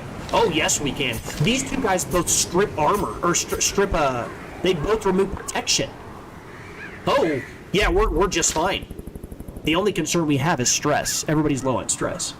Or middle of the round with stress. And the fulminating prophet, again, he can deal an enormous amount of damage with this little, ceiling drop thing. But you have to remember, I have a guy that can heal, and I have a guy that can heal, and I have a guy. These two characters can heal themselves, and he can heal anybody. The nightmare scenario, obviously, is he drops the ceiling on Ansgot, the Crusader, and on that Bounty Hunter. That could be really bad.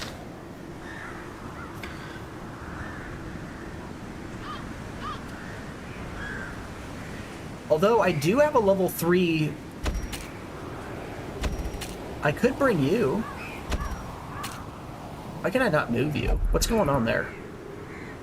Oh, you just can't move people in your... That's weird. You can usually do things like this. That's surprising you can't just move your character on the roster list like this. I was going to pull it up there and look at her. I don't know.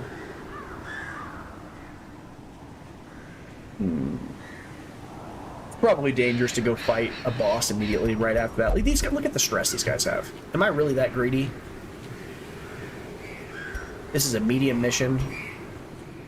Slay the boss. This is a boss, a real boss too. Like Thing from the Stars. We get in a fight against the Thing from the Stars. He could absolutely eviscerate us with stress. The one thing I will say though is this comp is actually really good against the Thing from the Stars. Like they all individually deal a lot of damage, and these two both have the ability to completely strip the armor off of a guy by. They can be like mark, and then the other two guys just like waylay on him. It's like, nice armor, dude. You're dead.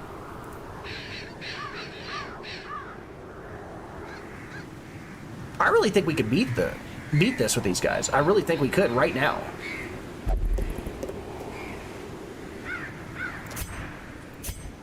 Ugh. The last time we went up against this guy, he absolutely eviscerated us, though. But makes me feel uncomfortable about going and trying this.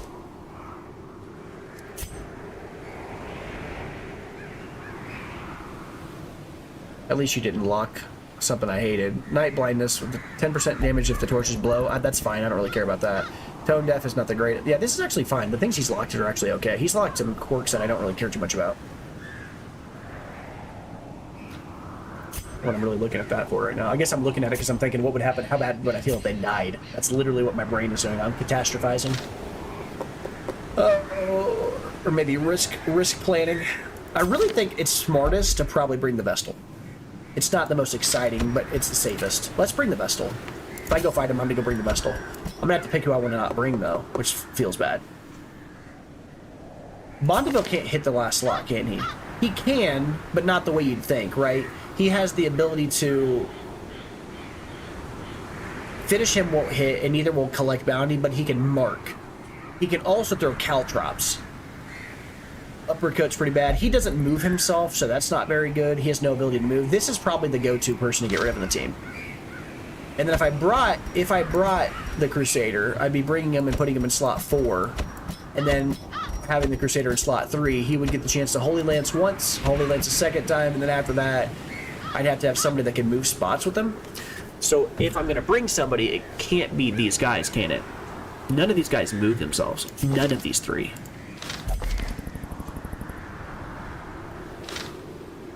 Although that might be enough. It might be enough to literally just have her up front, have him Holy Lance twice, and then shift into, like, inspiring crying people, which actually makes a lot of sense, because then I'll have 2 people spamming heals and keeping people alive while the other 2 finish the fight.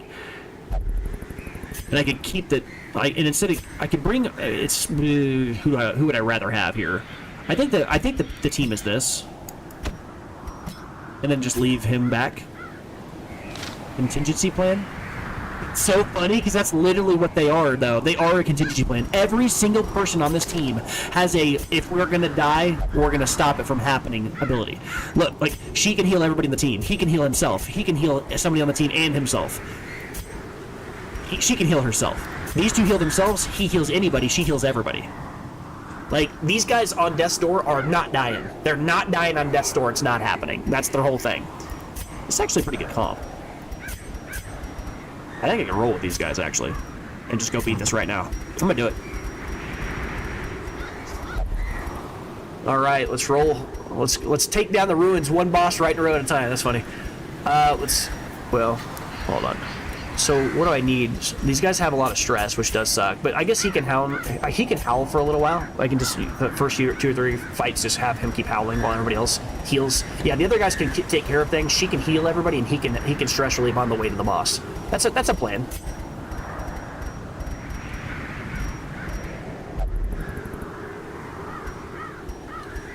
All right.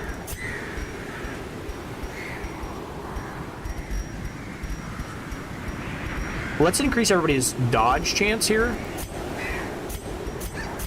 as much as possible.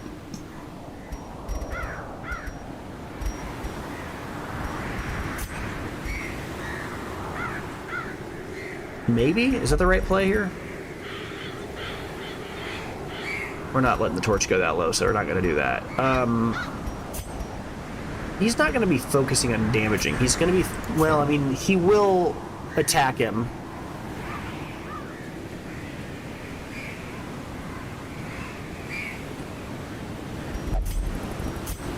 I'm thinking a lot. I think these are the right abilities. Guard dog's pretty cool. I wish I knew how guarding worked with the ceiling falling. It'd be nice to be able to know if this could protect somebody from the ceiling falling and he would protect him and take the hit instead. I don't think that's how it works though, not with environmental things. I don't really care about the yips or curious so much in this mission. I'm just going to accept that that's what it is, this mission. We're not going to get as much out of this mission when it comes to like resources, but I don't care about that. I think this comp's fine. I am going to roll with this. I want to mitigate a little bit of the stress if I could, but I might not be able to have, I might not be afforded that opportunity.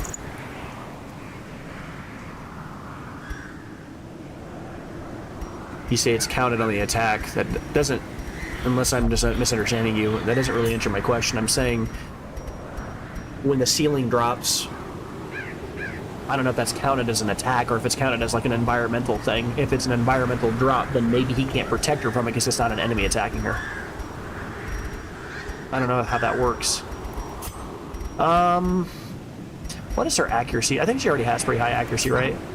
We've already talked about this quite a few times. She can just roll with Dismas's head and not think too much about it. And then, yeah, and then we do have 2 stress relievers here. Actually, I think this is a pretty good comp, honestly, against this. I think we're pretty good. Wish I had an unholy like Slayer's ring or something. We just don't have that. Haven't been fortunate enough to find one. He's not going to be a stunner this mission because we really don't have a way to do that. So I'm going to give him surgical gloves. Because he might, if he crits on even one of those holy lances, it's going to be disgusting.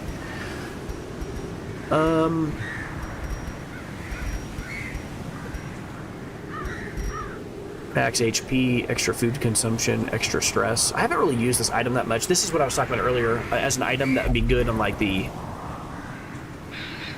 I don't know. I was just thinking about this item on the Man-at-Arms. Dude, you know what'd be really funny? Put Martyr Seal. Dude, that's insane. If I put Martyr Seal on her, and then she goes to Death's Door because of the ceiling dropping on her, I could let her attack, and then after the Vestal could heal her. She'll hit for like a gazillion. This might be an actual plan. If she goes to 0, she's like, cool, dude.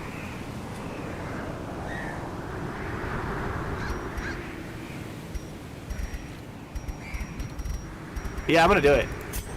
And then on this guy, what's his dodge? She has 20 dodge. I don't know.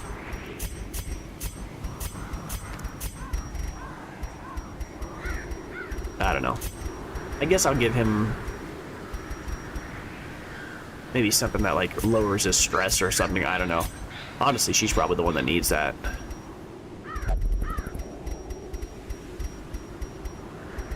No, I can spend a bunch of time. Yeah, this is actually going to work out really well because if she goes to 0 health, then she can like, you know, hit for a lot because of Martyr Seal, but because we're going to be against one boss, right? The Fulminating Prophet is a single guy. He doesn't attack alongside somebody else. So she can go to 0 and then I can have 2 other people plus herself, if necessary, heal herself off Death's Door.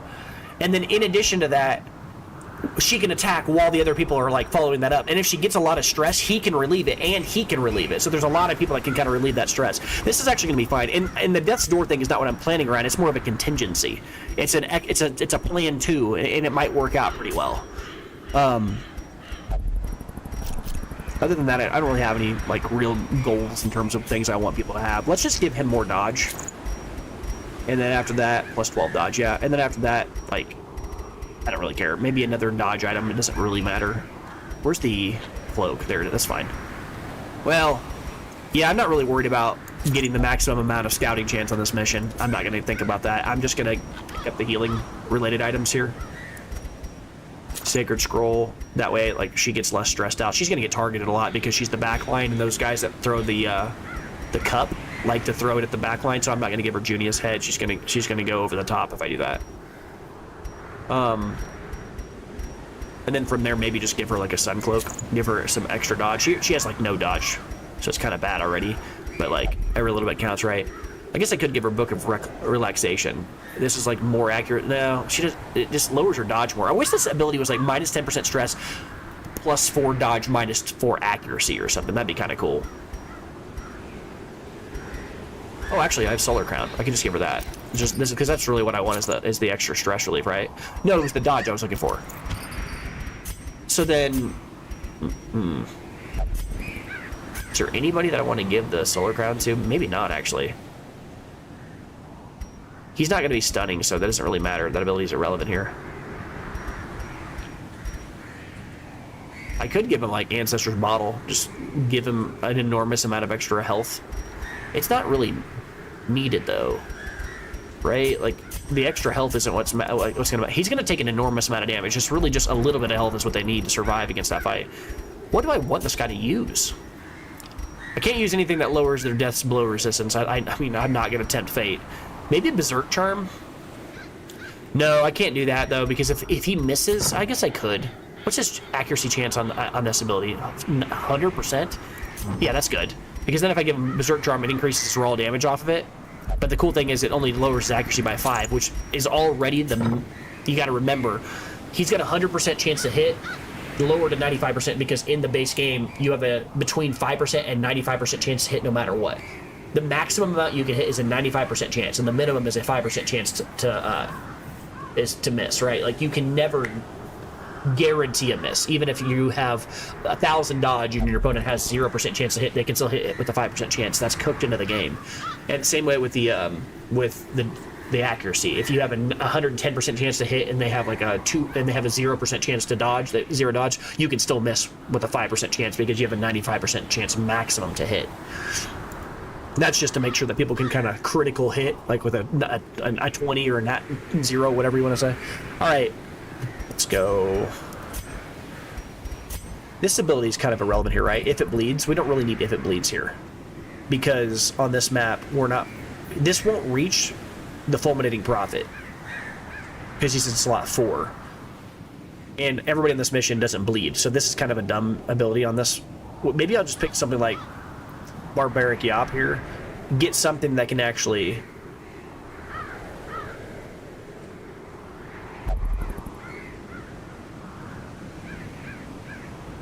Wow. Where does he get the chance to use Hound's Rush and all these abilities from? He could be in slot... Nah, he has to be in slot 3 to use the Cry Havoc. But interestingly, I could put him right here. I could have him up front. Like this. And he can still use Hound's Rush. And he can still Dog Whistle. He can't Cry Havoc, but he can lick wounds. And honestly, I'll probably do it just like this. This is actually great. This is great. This is the dancing team. This is going to do it. Because now... I can give her Breakthrough and move her forward 1.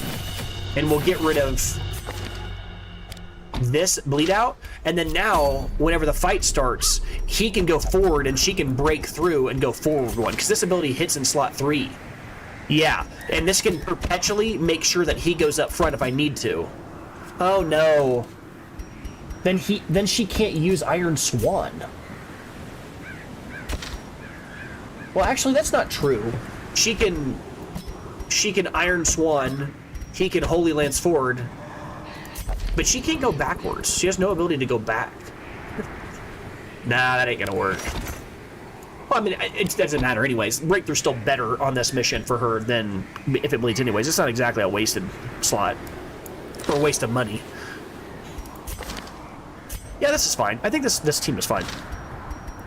Although, like, you could make an argument that healing herself isn't as important as removing or seeing people with stealth.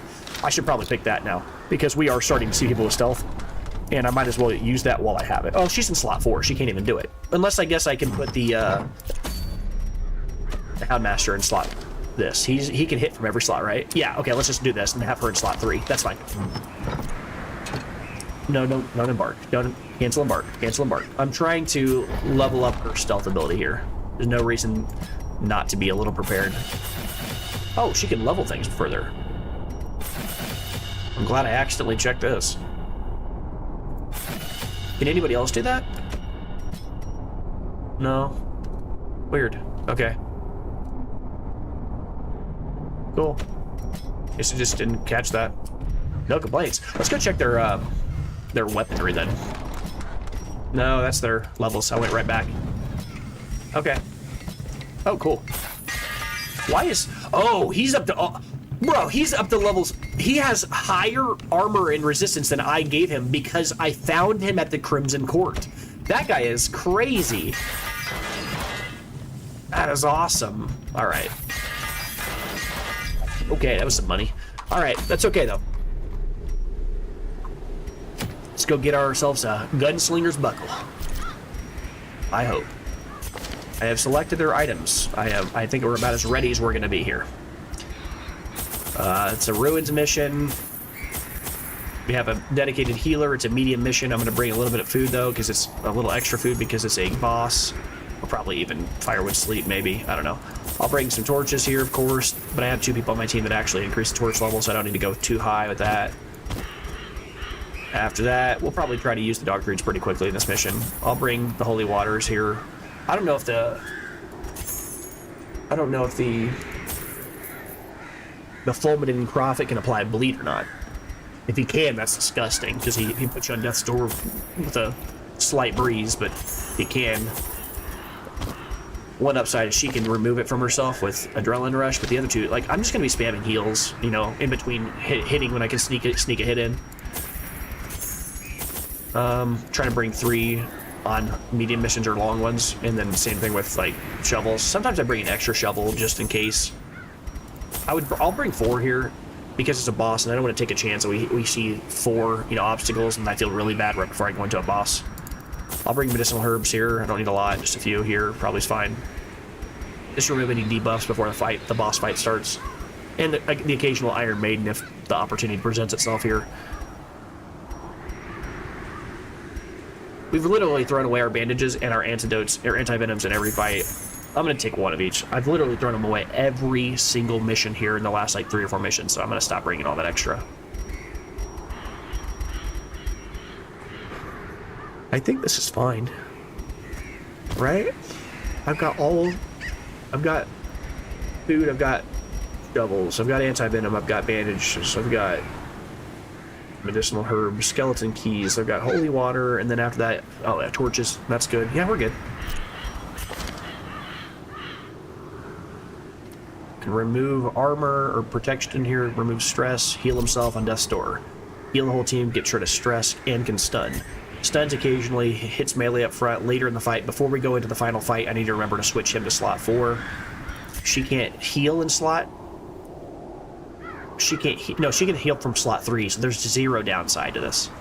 Because if I switch them, ideally, it'd be like this, but I can't do it. But if I put the Crusader in slot 4, that's going to shift the other 2 to slots like 2 and 3, and she can still heal in slot 3, heal the entire team, and that's all we need is a heal on the entire team. I don't need a major heal on one target. I need a mass heal against everybody. I'm probably just going to have her heal everybody every round. Just heal. Heal, heal, and it doesn't matter. I'm just gonna not care what she's doing. Just heal everybody. It doesn't even matter. Keep people off death's door. That's all that matters. And everybody else can focus on killing them. I think we're in a really good spot. The only concern is, we said, I think, didn't we say that the thing from the stars is here?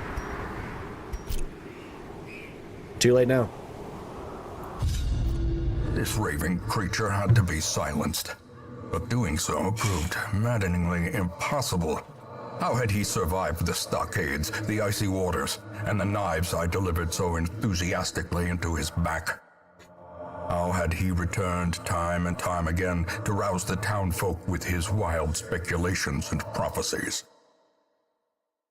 Dude, I feel like your ancestor is just, he picks a fight with the worst people. Why? The echoes of his mindless tittering reverberate maddeningly. Pretty straightforward mission here. We're almost, okay, dude. Almost straight linear this mission will be. Mind that such missteps are the exception and not the rule. All right, I'm gonna use a shovel here. Okay, citrines are basically irrelevant, but that's okay.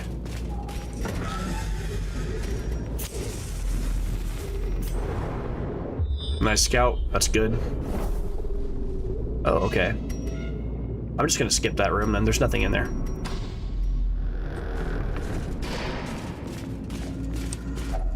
Let's remove some stress. That is nice. I'm gonna remove it from her because she's got Dismas's head and she's the most susceptible to this. This is gonna be great for us.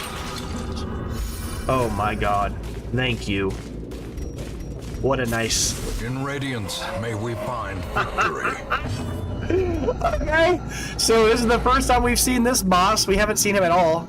And now we finally see him right before... That's funny. I'm going to try to stun him. This is the Collector. So I haven't talked about him before. This is the first time we've seen him. The Collector is a boss that is more likely to spawn the closer to full your inventory is. He sees you've got a lot of treasures and he wants them. That's his whole thing. Yeah, I'm going to try to stun this guy out. I don't know if he can be bled. He can be bled. We're actually in a pretty good spot against this guy too because he moves himself to slot 4 at the start of the fight and then she can Iron Swan him. So we're actually in a pretty good spot. Unless he's unholy. No, he's human and Eldritch. That's weird. He's human? I get why he's human, but that's kind of like gimmicky. Not really human. Maybe I'll stun him. That'd be good, right? As the light gains purchase, Yeah. spirits are lifted, That's disgusting. and purpose is made clear. We'll talk about why that's disgusting in a second. You'll see why that's good. Stunning him is really good.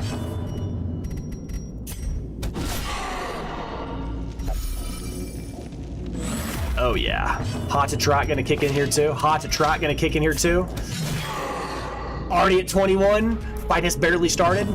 Kill him before he gets a chance to attack. Oh, not quite. Oh, maybe still. Maybe still.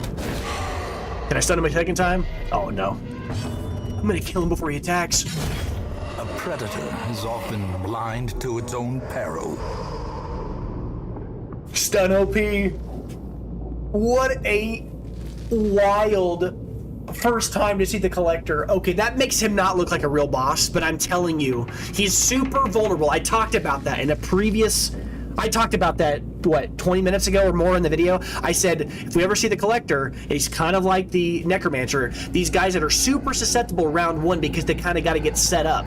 The Collector's whole thing, because who knows when we're going to see him again, his whole thing is, in that human gimmick, is he like opens up his like chest thing and he lets loose a bunch of like dead souls of human other heroes, like souls of other heroes that have lost themselves in the dungeon, and they come to his aid. And so he summons all these little guys that are like they're literally like there's a Vestal, there's a Man-at-Arms, and there's a Highwayman, and they all like one deals a lot of damage, one like stuns and like does debuffs, the other one heals, and they're really obnoxious. And then he's making you fight those while fighting him, and then if you kill them, then he replaces them. We literally stunned him, and that shows you how powerful it is. I stunned him and then just wiped him off the map. He didn't even get the chance to do anything.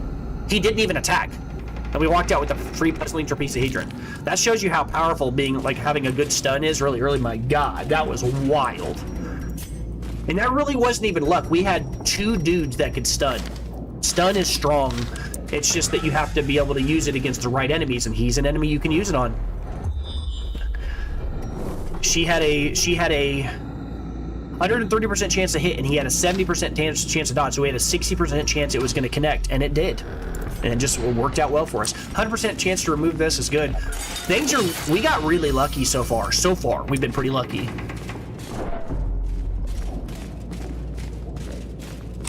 Cool. An extra little torch. Means we can probably just burn it right away. Man. No real enemies to talk about so far. This mission is going real clean so far.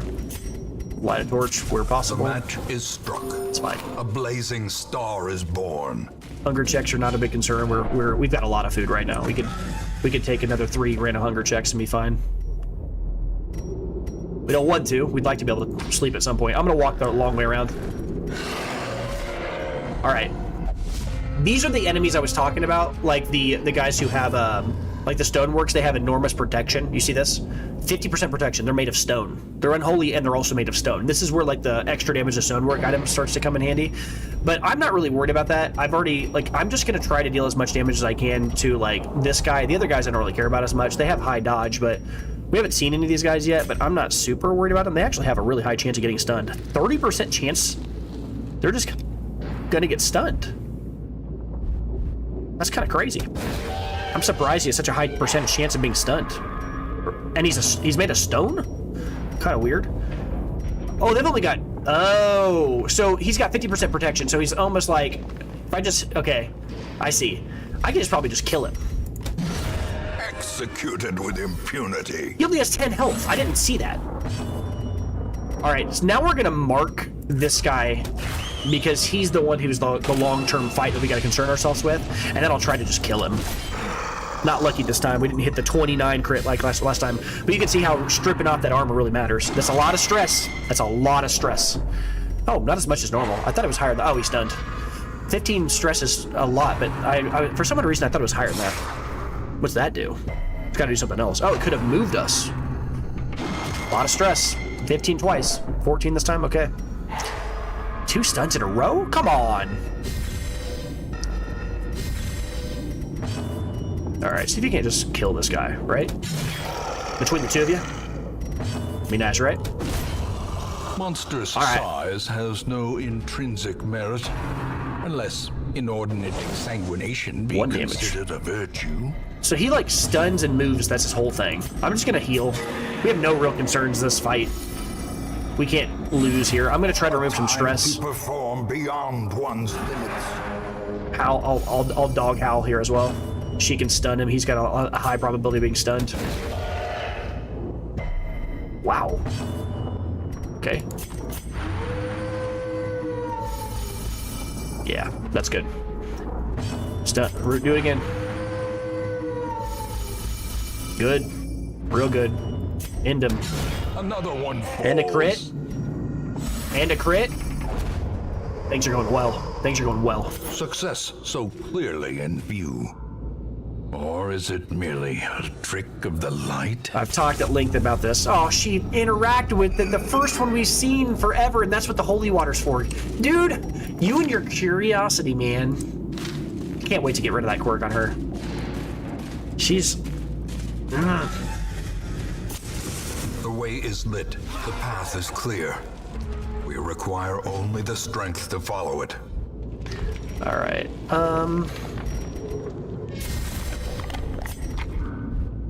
Remember, he has Twilight Dreamer. He ignores stealth. See ya. I see you back there. She also ignores it. Just picking on these guys that have, like, stealth. Sure. Oh, nice dodge. Alright, let's stun this dude. This guy has not the greatest... He has 70% stun persist. Oh my... Oh my gosh. Alright. We love to see that. Do I Iron Swan this guy? No, I'm not gonna do that. He's already pretty low. I'm not gonna do that. I'm gonna let her finish him off and then have the dog take out somebody else. 4 health? Man, we are hitting like a lot of damage. Having a good run here. Yep. It's fine. Looks like our healer's gonna have some stuff to do for the first time in a while here. I'm not gonna worry about removing the bleed. Oh, I guess I have a bandage for that reason. I'm just gonna have... Okay, it's fine. You're gonna bleed out next round. That's a lot of damage, but now we've got our healer. Just gonna kind of make up for that in a second. Let's finish this guy if we can. Oh, he has no armor removal yet here. He's gonna bleed out on his own, so I might actually... Is it better to heal or stun this guy? I think it's probably just better to heal. 6 heal is crazy. So good. Finish this guy off. The bigger the beast, the greater the glory. What do I do here? I think I just heal. He's gonna deal damage, but she's gonna heal. We're gonna have multiple heals go off here. Everybody's back to full health. Almost. Sedated. Remove some stress here. Doesn't matter what he does. As long as he doesn't crit, I don't really care, right? This guy doesn't need the heal, but he didn't get any stress relief, and I'm gonna remove it when I can. Shank, sure, whatever. Such a I'm terrible telling you, assault man, the cannot be game. left unanswered. There's an unwritten part of this game. I swear to you, there's like a 50% chance to increase. Like, okay, let me say this in English because I'm irritated. I swear to you, there's an internal part of the game that increases the percentage chance that an enemy will crit if they're the last survivor. I know it's in the game, and I know that it's in the game for 2 reasons. One, because I've seen this happen anecdotally like 4 or 5 times on the last like 3 or 4 episodes, where there's one guy I'm like, oh, we'll just let him go because he's one guy and then we'll heal. I guarantee you it's caked in there that if there's one guy left, he's gonna have like a last man standing buff. The reason I know that is because, as I've said, besides the anecdotal thing, if you go to the Butcher Circus, there's a literal buff in the game when you're fighting against somebody else where there's one guy left. That teammate gets like an extra 50% damage or something like that, so it's more epic. I promise you, under the hood, it's there. There's no doubt in my mind it's there. It happens way too often for it to be chance. You can't tell me otherwise. That crit was just wild.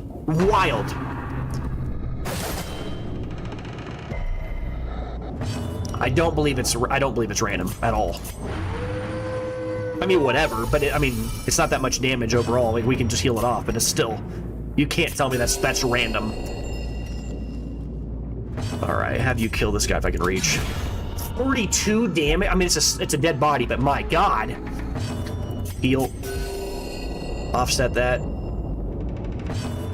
Remove stress. While I can get away with it. Kill him. Their formation is broken. Feeling real good. Maintain the offensive. Yeah, this could poison us. Contents are mine. If only treasure could staunch the flow of otherworldly corruption. I'm gonna switch it for the vial because it's like the vial is not gonna get a lot of use, I don't think, anyway.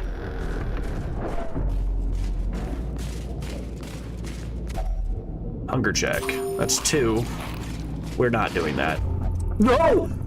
Oh, okay. Oh my God, I did not have a heart attack. Okay. I don't want to interact with this because I don't want to fight against a Shambler. She interacted with it on her own, and my brain was like, no, she's going to just take over and interact with the Shambler anyway. I just didn't want to use the torch on it, interact with it. That's probably why the designer of the game created that way.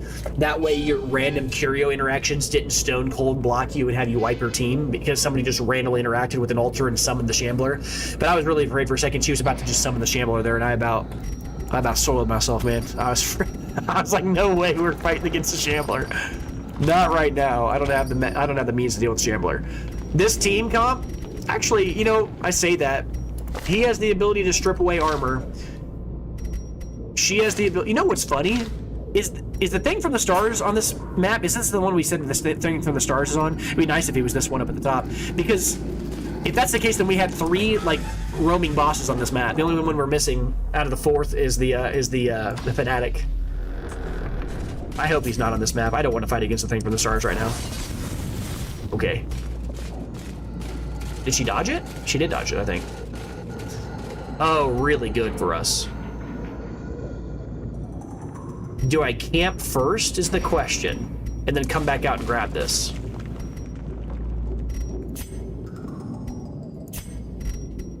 What are my camping skills? Yeah, Zealous Speech is fine. Oh yeah, Sharpened Spear is good. We have 2 religious people, so she would be able to buff people off of the prey. Extra Protect is neat. He has Stop the Surprise. Oh, he also has Man's Best Friend, which would remove his own stress. That'd be good. All right, let's just go ahead and go in here, and then we'll camp. If there's a fight too, that also knocks that out. Sure. We'll camp here. He has the ability to use Guard Dog, right? We said Hound's Watch, sure. Let's camp, walk back out there, and then we'll get that. Because that altar will give a buff for the rest of the mission. I don't want to get it right now. We know that because last time we fight against the Fulminator, that's so funny, or Fulminator, the Fulminating Prophet, I think his name was. The last time we fought against the Prophet, we actually won in part because we had a highwayman that happened to get that altar twice and was dealing 60% extra damage or something absurd, and he was like 20, 30, 30, and then died. And I was like, he just carried the whole fight by himself. It's insane. A moment of respite. A chance to steel oneself against the coming horrors. Anybody that has anything stupid, like extra food use or something that I'm not thinking about, doesn't look like it. Okay, I can use... Oh, I don't need to die. Everybody's full health. Okay, this makes it easy. Alright.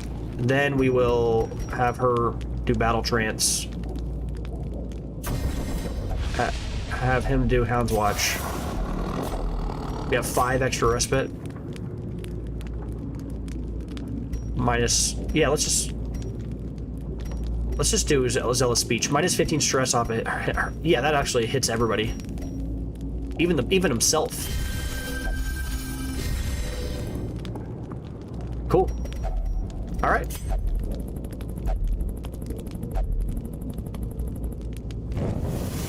The light, the promise of safety. All right. Now let's walk in here really quickly. Have her interact with this and get that buff. Walk right back out. So that's going to give her extra damage for this boss fight.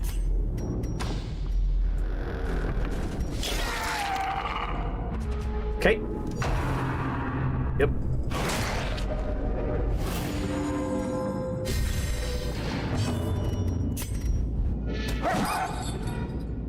He has really high base dodge. It just is what it is.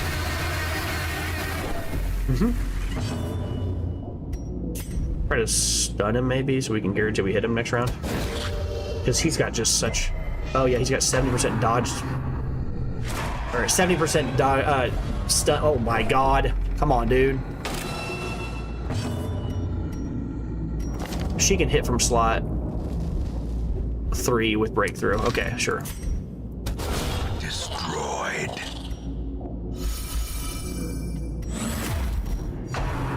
Yep.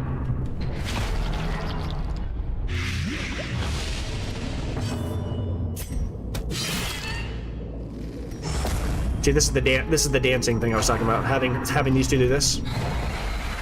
Nice dodge. Unexpected. Wow. Haven't caught the... my brain is fried. I can't think of the name. The Crimson Curse. These guys have such high dodge. This ability has a accuracy of 100%. They have a dodge of a 1 in 5 chance they dodge. Press this advantage. Give them no quarter.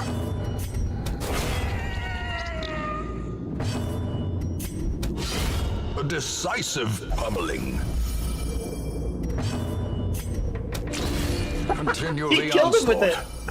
Destroy them all. I gotta be honest, I'm very surprised she actually hit that. Good for you.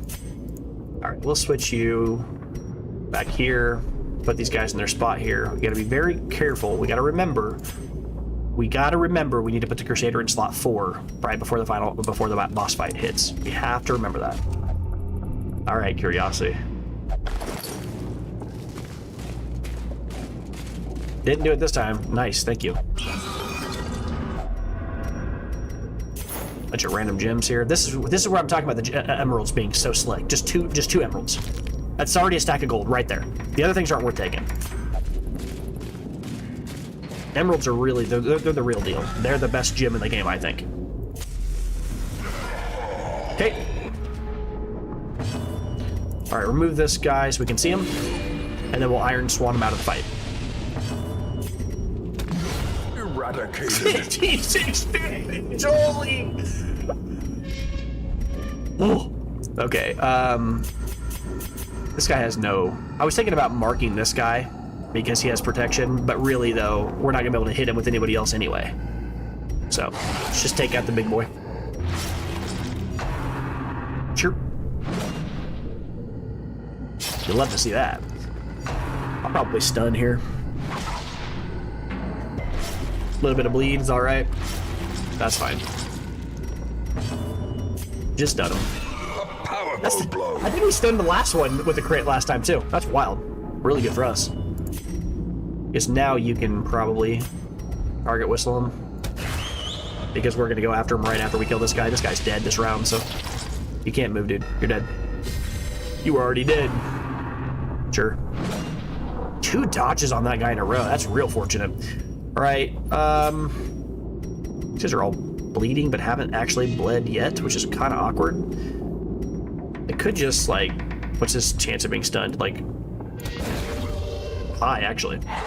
Great. Have the other 2 just take down the frontliner. Kill him. Their cursed champion falls. Gotta be honest, I didn't expect him to kill him this round. All right, I could either just kill this and get this guy close right away, or I could be greedy and remove some stress from her. The wounds of war can be healed, but never hidden. Well, that's an unfortunate miss, but not a big deal. We'll be all right.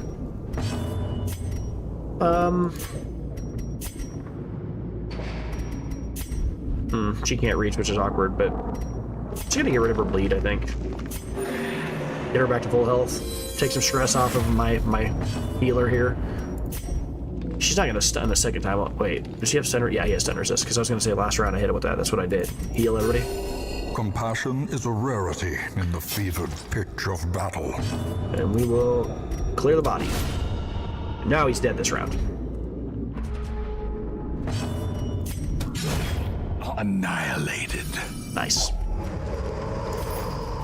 All right. Seize this momentum. Push on to the task's end. Huh. I'm gonna take these over the single portrait. I'm keeping the Baron's invitation. We don't have a lot of inventory like items that matter, and you know, I take those when I can sneak them in. All right, kill the stealth guy if I want to, or reveal him. Obliterated.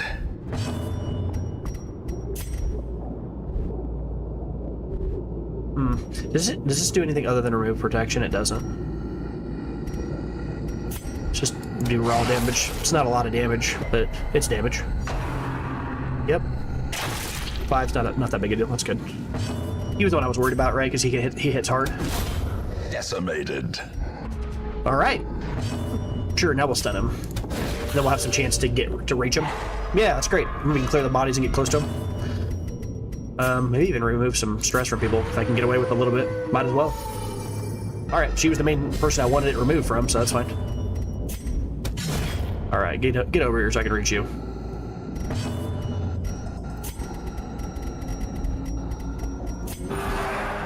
Being a little greedy here.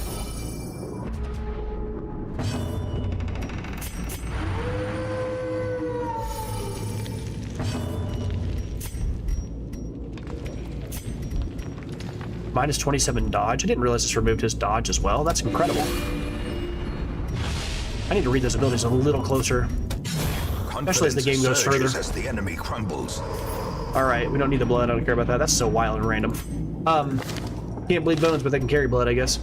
But yeah, some of these abilities that you don't get the chance to use as much in the early game, like the illumination, you need to look at it a little bit closer, because some of these abilities, like we were just learning about the dog's little like target whistle, I guess the hound's whistle. It doesn't just mark the target, but it also removes 27% of their protection, which is wild, with a huge percent chance to hit. Like, this ability is very likely to hit. Like, high accuracy that the ability hits, and then after that, the check on whether it debuffs him is 160% chance that it hits. That's a very high probability that they'll get their armor removed. And then her ability right here with Illumination here has a 130% chance to remove their dodge. Not to mention it removes stealth occasionally. It can just be used in general. The ability's pretty solid. Jumping like crazy here. Oh, another one. That's surprising. We'll take it though. Another emerald. Gold, trinkets and baubles, paid for in blood. Very fortunate. So we have the emerald and we also have the 4 onyx. So this makes the onyx and emeralds really good. No, I'm not taking the citrine. Like I said, if you can give me 4 citrine, you can give me a stack of 5 citrine and I'll throw them away. I'll literally just throw them away. I don't care about them. Oh no, she took our torch. All right. We got one more, and we got him to fight, and we're in a really good spot for it, too. Oh, great. All right, Dodge 21. Let's go ahead and remove his dodge. So he can be hit by the next stun or whatever I need to do. He's a human, right? He's a human. I can bleed him. Yeah, he's just dead. Awesome. And then you can kill the guy in the back, right? As the fiend Stress is falls, gone. No stress. hope blossoms. And just take out that unholy guy. Oh my god. This mission has gone Slowly. perfect. Gently. This is how a life is taken. Oh my lord! Talk about luck. Now he gets to go first. That's kind of a little bit of a damper, but that's okay. And bled her. That's alright. If she gets a chance to go, I'll heal her and remove it with Adrenaline Rush, and we'll just move on. The other two will finish it. I'll actually probably heal here and see if I get lucky with a... I'm literally like scraping the bottom of a barrel for value here. See if I can't get a crit. Nope, that's alright. I was looking for a crit so I might be able to remove a little bit of the remaining stress. It's so funny. I'm so far ahead right now, it doesn't even matter. We did drop that other portrait. As victories mount, That sucks. so too will resistance. Here I will drop the last torches, because we don't need them anymore.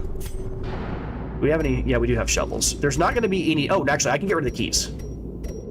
How many curios are left? 1. I mean, the chance of it being a curio that interacts with the key is pretty low. It could be that little cabinet, but I'd rather just take the portraits over that. The shovel we do need because there is, unfortunately, one obstacle, so we can't get rid of that. The medicinal herbs, we're going to keep those just in case, I guess. I don't care about the keys. The money is something I do want to take if I can get away with it. I don't know, man. Talking margins at this stage. But I'd rather have the 450 gold or have a random holy water in case we run into a curio that could utilize it. Let's just take the money, right? Like, I don't really see the need of this holy water. I'll use it, I guess, for what that's worth.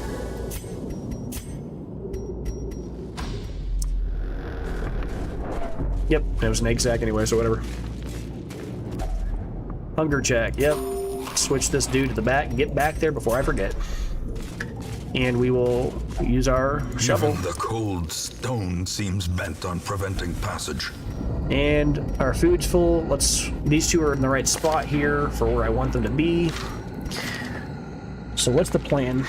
It doesn't matter, it's not like, it's still turn-based. I don't have to think about the plan right now, I'm good. I can just go in.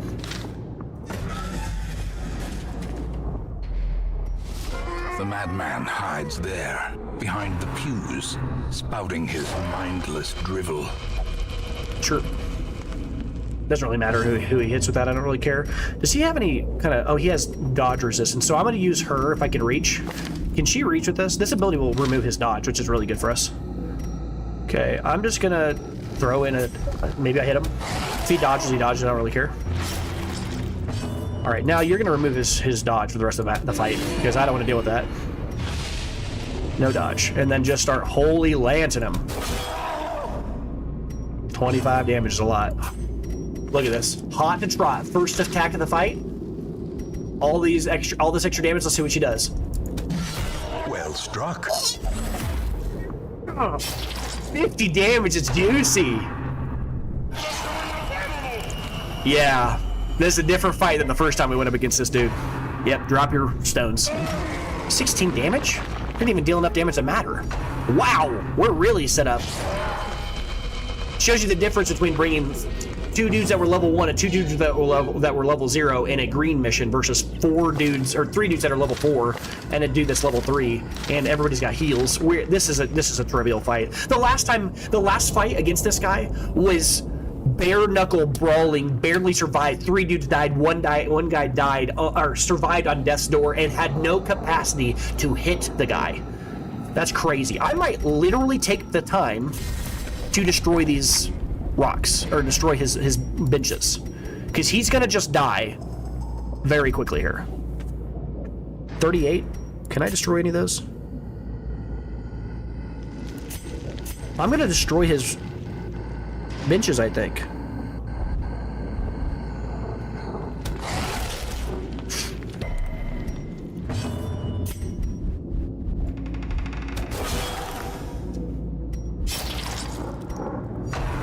You can fulminate, that's fine. How quickly the Whatever. tide turns. That's fine. We're fine. Yeah, I'm gonna get a few benches here, which is good for us. Does this dodge? Oh, his dodge stays up. Okay, that's fine. What's this? 11 health on that? I'll just heal everybody. I said that's why she's here. Compassion is a rarity in the fevered pitch of battle. That's fine.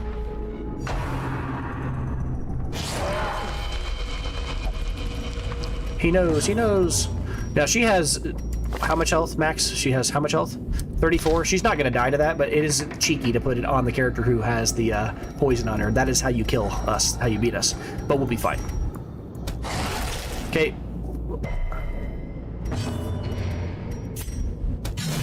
Yep. Alright, I'm going to let you just... Actually, do I need to use you on this? No, it's okay. I'm just going to use this. And that's going to be some value for us over the course of the rest of the mission here.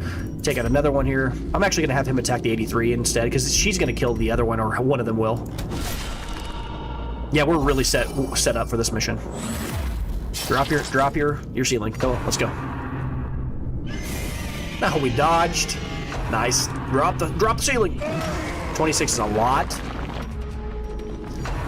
Sure, it's okay. Now we need to start like thinking a little bit more about like healing up and kind of getting off of this, because I can heal here pretty easily. She's gonna heal them off, it won't even matter. Let's just do what I was gonna do. We're fine. Don't ever think this. We are totally good here. All right, heal the party. And you take out this. Wow, that's no damage. All right. Drop eye on you. Oh, you stunned him, huh? Oh, you stunned them both, huh? And now the true test. That's cute. Hold fast or expire. That's cute. Stunning both those guys right when they're low. It's pretty cute. We're gonna be fine, but that's cute. It's actually really good. Uh-huh.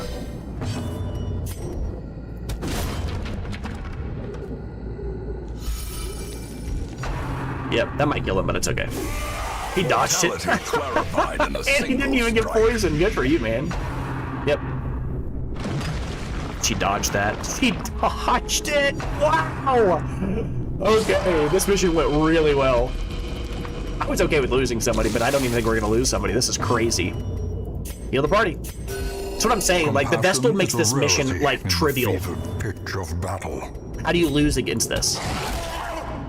Yeah, we're good. Sure. How many rounds of this does she have? All right, I'm gonna use Adrenaline Rush right now to get rid of this poison, because it could kill her. And then I'm gonna let the dude do what he does best.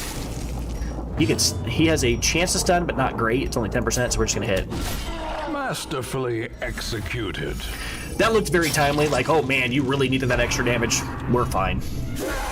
We were never gonna lose this fight after I, sure. A hand's breadth from becoming unwound.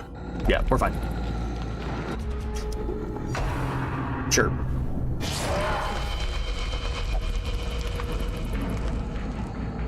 You got it, dude. Heal everybody, and look, hey.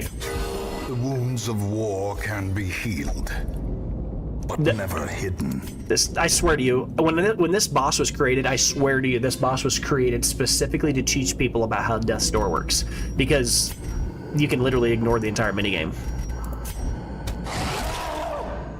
by just like healing off of Death's Door here. See, nerd. Oh, okay. He got the last laugh there. That's all right.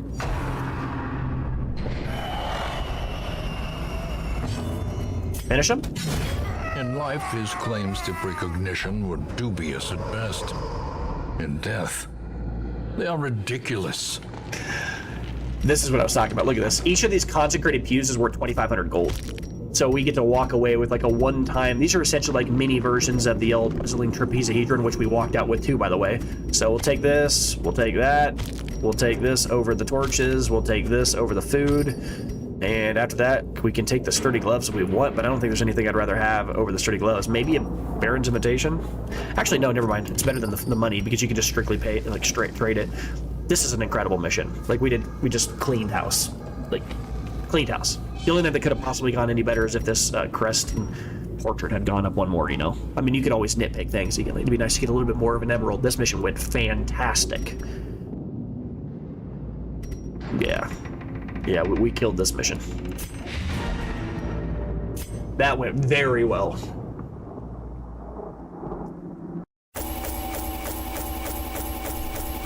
Look at that money, man. Almost 30K. Plus a legendary item. Got a little blueprint, killed a random boss. Legendary item we'll probably use for quite a while now. Awesome. Somebody did level to 5. That kind of sucks.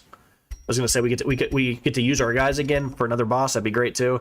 He leveled to 5, which means we can't use him for quite a while again because we can't use him until we get to higher. It's actually strictly speaking not true. There is like the occasional rare town event where you get to bring level 5s and level 6s, or you can bring any person at any level to any mission regardless. Like people that are like level 6. Well, that's not true. You can't bring a level 0 to level 6 mission or whatever, but you can bring a level 6 dude to a level 1 mission and just absolutely just rock it. But so technically he could fight against on a mission that he's not ready for or he's over leveled for. We just have to roll that event. But if we don't roll that event, he's essentially out of the commission for a while in terms of, you know, he's kind of hurrying up and waiting, as it were. Mercurial, we've talked about. I said before, it's not something I'm super bothered by. I don't really care that much. It matters, but it's marginal. Guilty conscience, we don't like. That sucks. What'd you get rid of here? You got rid of Wheeled Adventure and replaced it with healing skills while camping. Okay, this is what I'm talking about, where you will re-roll things eventually. It's irrelevant. We don't want this. We don't care about that. Vampiric spirits. Just randomly got vampiric spirits here. Where did that come from? So he just got vampiric spirits? That doesn't happen that often. It's not very common that you leave someplace and just get a disease randomly. That's interesting. Okay. That went really well. Feeling good about that one. In time, you will know the tragic extent of my failings. All right. Let's see what we got out here now. A champion level mission to do a winemaker's reserves? Good lord. I saw this red one. I was like, what is that? Good. So we cleared the ruins for a little while. Okay, you guys, I don't want to hear that you can't do these missions 75 times. I know you can't. It's okay. Let's remove your trinkets real quick. All right. Manslayer's Ring. We've already got 2 of those. Critical dice on the Jester is kind of funny. Blood Charm plus 30% bleed resist. All right. This is a good item. Best used on the Leper, because the Leper has such high base resist to, like really high base resist to blight, 40%, and only 10% base resist to bleed. Early game, this character just bleeds to, like, I mean, a paper cut would kill him. But this item kind of makes up for that, right? But, like, is it worth it? No. I mean, but it is an interesting item. Like, it kind of fills that gap on him. There's just better items. I'd rather have something like the garlic cloves, or whatever we saw as an item. And you might be like, well, yeah, I mean, of course you want that because it's better. But, like, what if you don't have that? Yeah, I know. But what I'm saying is we're at the stage now where we're acquiring those items. So the avenue, like, there's not a lot of use of these lower tier items once you've got items that are better than those items, which is like saying it's, you know, there's not a lot of use of a towel once you're dry. I understand that, but, you know, it is worth saying that some of these items that you're looking at, it's like, oh, I don't have this item. Yeah, but do you need it anymore? I might not. Probably I don't. I already sold a Defender Seal. We never used it once. I just, plus 5% protection, minus 3 crit. This item doesn't do anything. It literally does nothing. Hey, there's our garlic clove I was talking about. Like, see, this is better, right? 33% resistance to bleed, to blight, and to disease. How does English work? Would you rather have that or have this blood charm? You're like, well, I mean, it's a different situation, though. You know, not really. This is a veteran mission. This is a veteran mission. This is a boss, sure, but like, I mean, this is only giving 30% bleed resist. This is giving 33% bleed resist plus extra. Fortifying garlic all the way if I was going to roll with any of those things. The Gentle Tide's an interesting one. Just because, you know, although I don't know if we beat this mission, if we would actually hit, might not be enough experience at this location to actually jump to the next tier, which would mean that we couldn't leapfrog off of this and beat another boss right off of its back, so I don't think it's really necessary or really worth doing. Honestly, the best option for us, well, Sun Ring's an old favorite of mine. I like this a lot. Extra raw damage and extra accuracy. I love this item. It's like a mini focus ring. Extra damage, extra accuracy, extra crit, extra accuracy.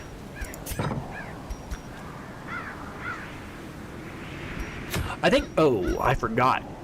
Now check this one. We do want to get the Pagan Talisman at some point too, because it'd be nice to go try to fight the Fanatic and hunt him a bit, and try to get some items off him. So I think he has his own unique item set.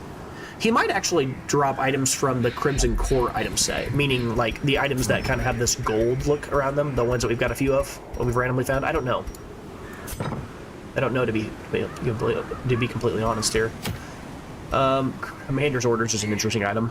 33% additional healing skills, minus 10% damage, plus stress heal received. It's like you're running your Crusader with, you're basically rolling with that ability I was saying is kind of criminally underrated. You're just constantly inspiring healing. I mean, if you had that, you'd have battle heal, of course, too. That way you could, like, you know, because he gets extra stress heal received, but he doesn't do it to his teammates. So, you know, he'd use the inspiring cry on himself and get just extra value off of it, and then he'd occasionally battle heal his teammates, and this makes that build kind of okay and plausible early game, but then eventually it just there's nothing that this becomes. There's no better version of this item or anything that can let that kind of a build still exist later in the game from what I've seen. But again, I've been surprised. I mean, we saw an item earlier. I don't even know if I got the chance to actually say anything about it. There was an item I saw earlier. I might have glossed over it too quickly and forgot about it. But there's an item called Spiked Collar. That's like a really cool item for the Master I'd never seen either. Oh, which reminds me, we should go and look and see what we have here in our Fasting Seal. We already looked at this. I'm not a big fan of that. It's a weird one. Feather Crystal, plus 2 speed, plus 8 dodge, less stun resist, less move resist. Huh. I guess it does make sense. If you swing at a feather, the feather has a chance to blow around and miss your hand, you know, because of like the airlift as you push it. But if you do hit it, it's just moving. No matter where you hit it, it's moving because it's a feather. It's so light. And it also, if you hit a feather just right, you can kind of bend it or break it pretty easily, but it's really hard to hit it in the first place. And they are pretty quick. Actually, pretty apt description. Surgical gloves number 2. Is it worth it? Honestly, I said before how I like the surgical gloves. I was like, I actually really like this item. Like, think about how much mileage this item has gotten on our playthrough. I've probably used it 12 or better, maybe close to 15 weeks on different random characters. And I'm intermixing it. I'm running it on characters that are, I've multiple times had it along Dismas's head on my Flagellant. I've had it on the, I just recently had it here on the Crusader because, you know, if he gets knocked in the back, then he can just Holy Lancer right back up. He doesn't care. In fact, it's kind of a boon to him. If he gets, like, surprised thrown in the back and he has a lower chance to dodge the move abilities. If he gets surprised and moved to the back, he's like, oh, unfortunately, what am I going to do now? Holy Lance, you're dead. And we saw how powerful Holy Lance was in that last fight. Like, yeah, sure. It was way outshined by our Hellion hitting for 50 off of 1 Iron Swan. But again, that hit, like I said, was going to happen because we had an extra 15% damage at the ruins because we had Silence in the Crypts. We found that altar that gave her an extra raw 25 or 30% damage. She had Hot Trot, which increased her raw damage by 25% on the first hit of the fight. And she was using Iron Swan, which had a higher chance of crit. She hit for 50. A raw, just 50. Like, but that said, I don't want that to outshine entirely. Like the raw damage he was doing off of a regular, I mean, he just hit for a regular Holy Lance, 25. Just 25. That's a lot of damage. Let's do it. Well, we already looked at the items. What people do we got here? Armor Tinker is mediocre. Bad Healer's really bad on this character. I mean, terrible in this character. Necromania is terrible. Unplayable. Natural Swing is good.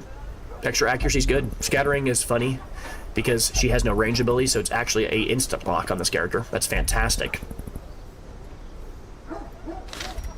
So she's got a good thing to lock and a good thing to lock. Like, natural swing is not something that you, like, need to lock, but it's actually pretty solid in general. Plus 5 accuracy is generically good. It's not the same thing. It's not as good as... What's the one? It's not Slugger. Slugger's like plus 10% raw damage. It's the opposite of... Well, no, actually, hold on. I might be wrong. I was thinking there was an ability that gave, like, plus 10 accuracy to ranged and plus 10 accuracy to like, melee abilities, and then plus 5 accuracy is the one that you get that's just... It works on all abilities. But she has, or is the other one that has it? Natural Eye. Plus 5 accuracy specifically to range skills? No, never mind. That's just a straight up better ability. Natural Swing. I think Natural Swing's good. I mean, I don't think it's crazy good. But as I said before, by my estimation, I think plus 5 accuracy is better than plus 5 dodge, even though they're the same stat, or they're kind of governing the same thing. I would much rather my character have an extra 5 accuracy than my character have an extra 5 dodge.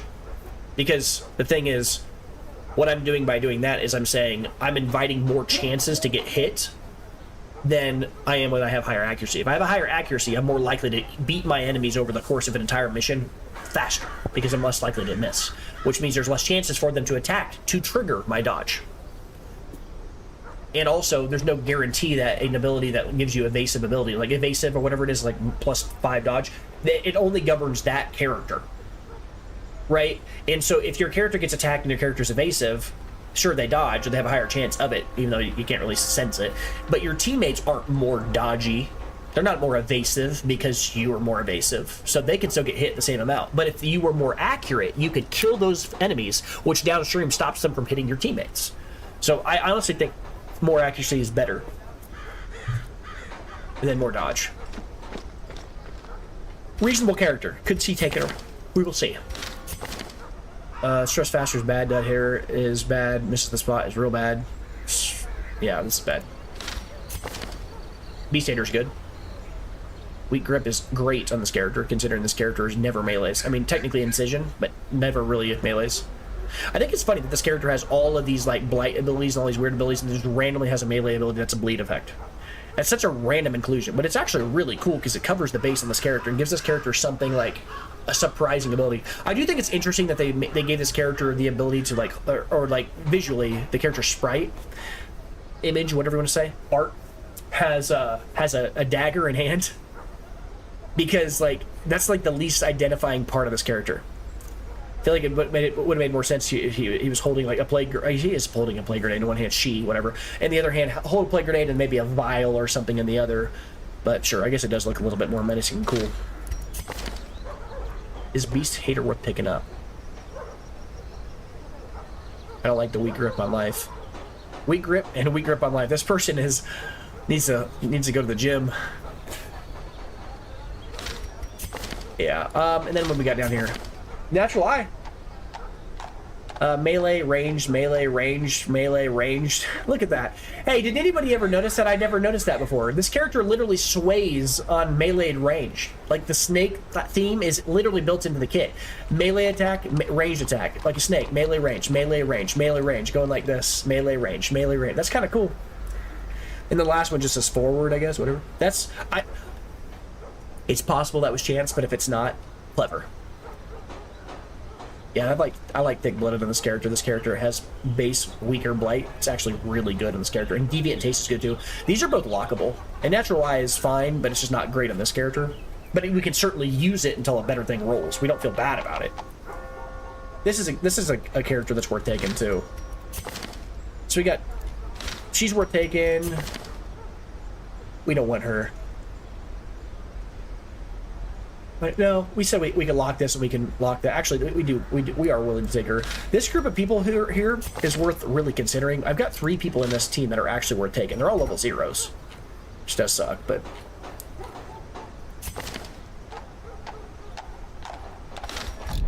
I don't know. Well, I'm not going to spend a lot of time thinking about it tonight. It's already 1 in the morning. I'm kind of tired. So I'm going to stop here for the night. And tomorrow, I'm going to get on and I'm going to play again, but it's probably not going to be till probably around the noon time frame.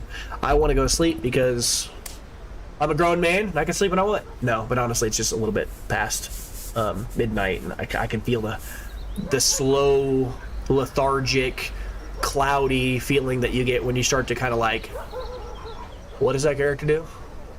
How does that ability? I can just feel like that general sense of tiredness where my cognitive decline is palpable. All right, but anyways, yeah. So I'm gonna end things here real fast. Before I do, I'm gonna go ahead and give my outro. And everybody that's been watching here, I appreciate you guys being here. That's really cool of you. Okay, Steven, I think you're the last one that's left here in the chat for YouTube. I appreciate you, buddy. I'm gonna jump out of here, but before I do, do my outro real quick. So, if you'd like to see long-form content where you see me play for a long period of time, and I talk and I chat and I talk about strategy, game design, my thoughts on the game, and just other games and whatever other topics come up, you can go over to the Blue Titan Space Gaming Space VODs to watch long-form content like this. I say like this because if you're watching it on the VODs channel, you'll get this full statement. If you'd like to see content that's higher in editing, more tight, like, you know, faster pace, more like, I'd say heavier edited and clean, and shows a lot of the highlights of the last stream, and just is a lot more exciting and interesting to kind of watch. That's such an undersell of how I want to say this. Let me say that slightly differently. If you want to watch content that's highly edited and shorter pace and consumable during maybe a lunch break, 10 to 15 minutes, then you can go over to the Blue Titan Space Gaming to see that content. But the whole point of that channel is kind of to push people towards the full VODs eventually for discoverability anyways. It's kind of the whole point. So, but either way, if you liked all this, like, subscribe, do all that other stuff. I don't ever really say that, so I should probably say that. I read online somewhere that it said that if you tell people to like and subscribe, it actually has a much higher percentage chance that they'll do it, even though I used to hate when I'd hear people say, I mean, I hated it. Because when I'd hear a person say that, it felt like they were like, what's the word?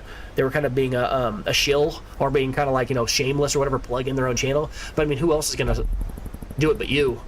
I'm starting to kind of feel it that I'm on the other side of things. But anyway, I appreciate everybody that's been watching. And, you know, if you have any comments, or if you like the video, or you have any comments on the audio quality, like, you know, the stream quality, just the general, like, you know, way that I'm presenting things, whether you can see things, you know, what I'm doing right, what I'm doing wrong, I'd love to hear it. Just let me know. I appreciate all that. So, yeah, Steven said last one standing. Yeah, you were, but I appreciate it. I should say to you, this is not really for the stream, but I was going to say, I don't know if you're off tomorrow or anything like that. Send me a text and let me know.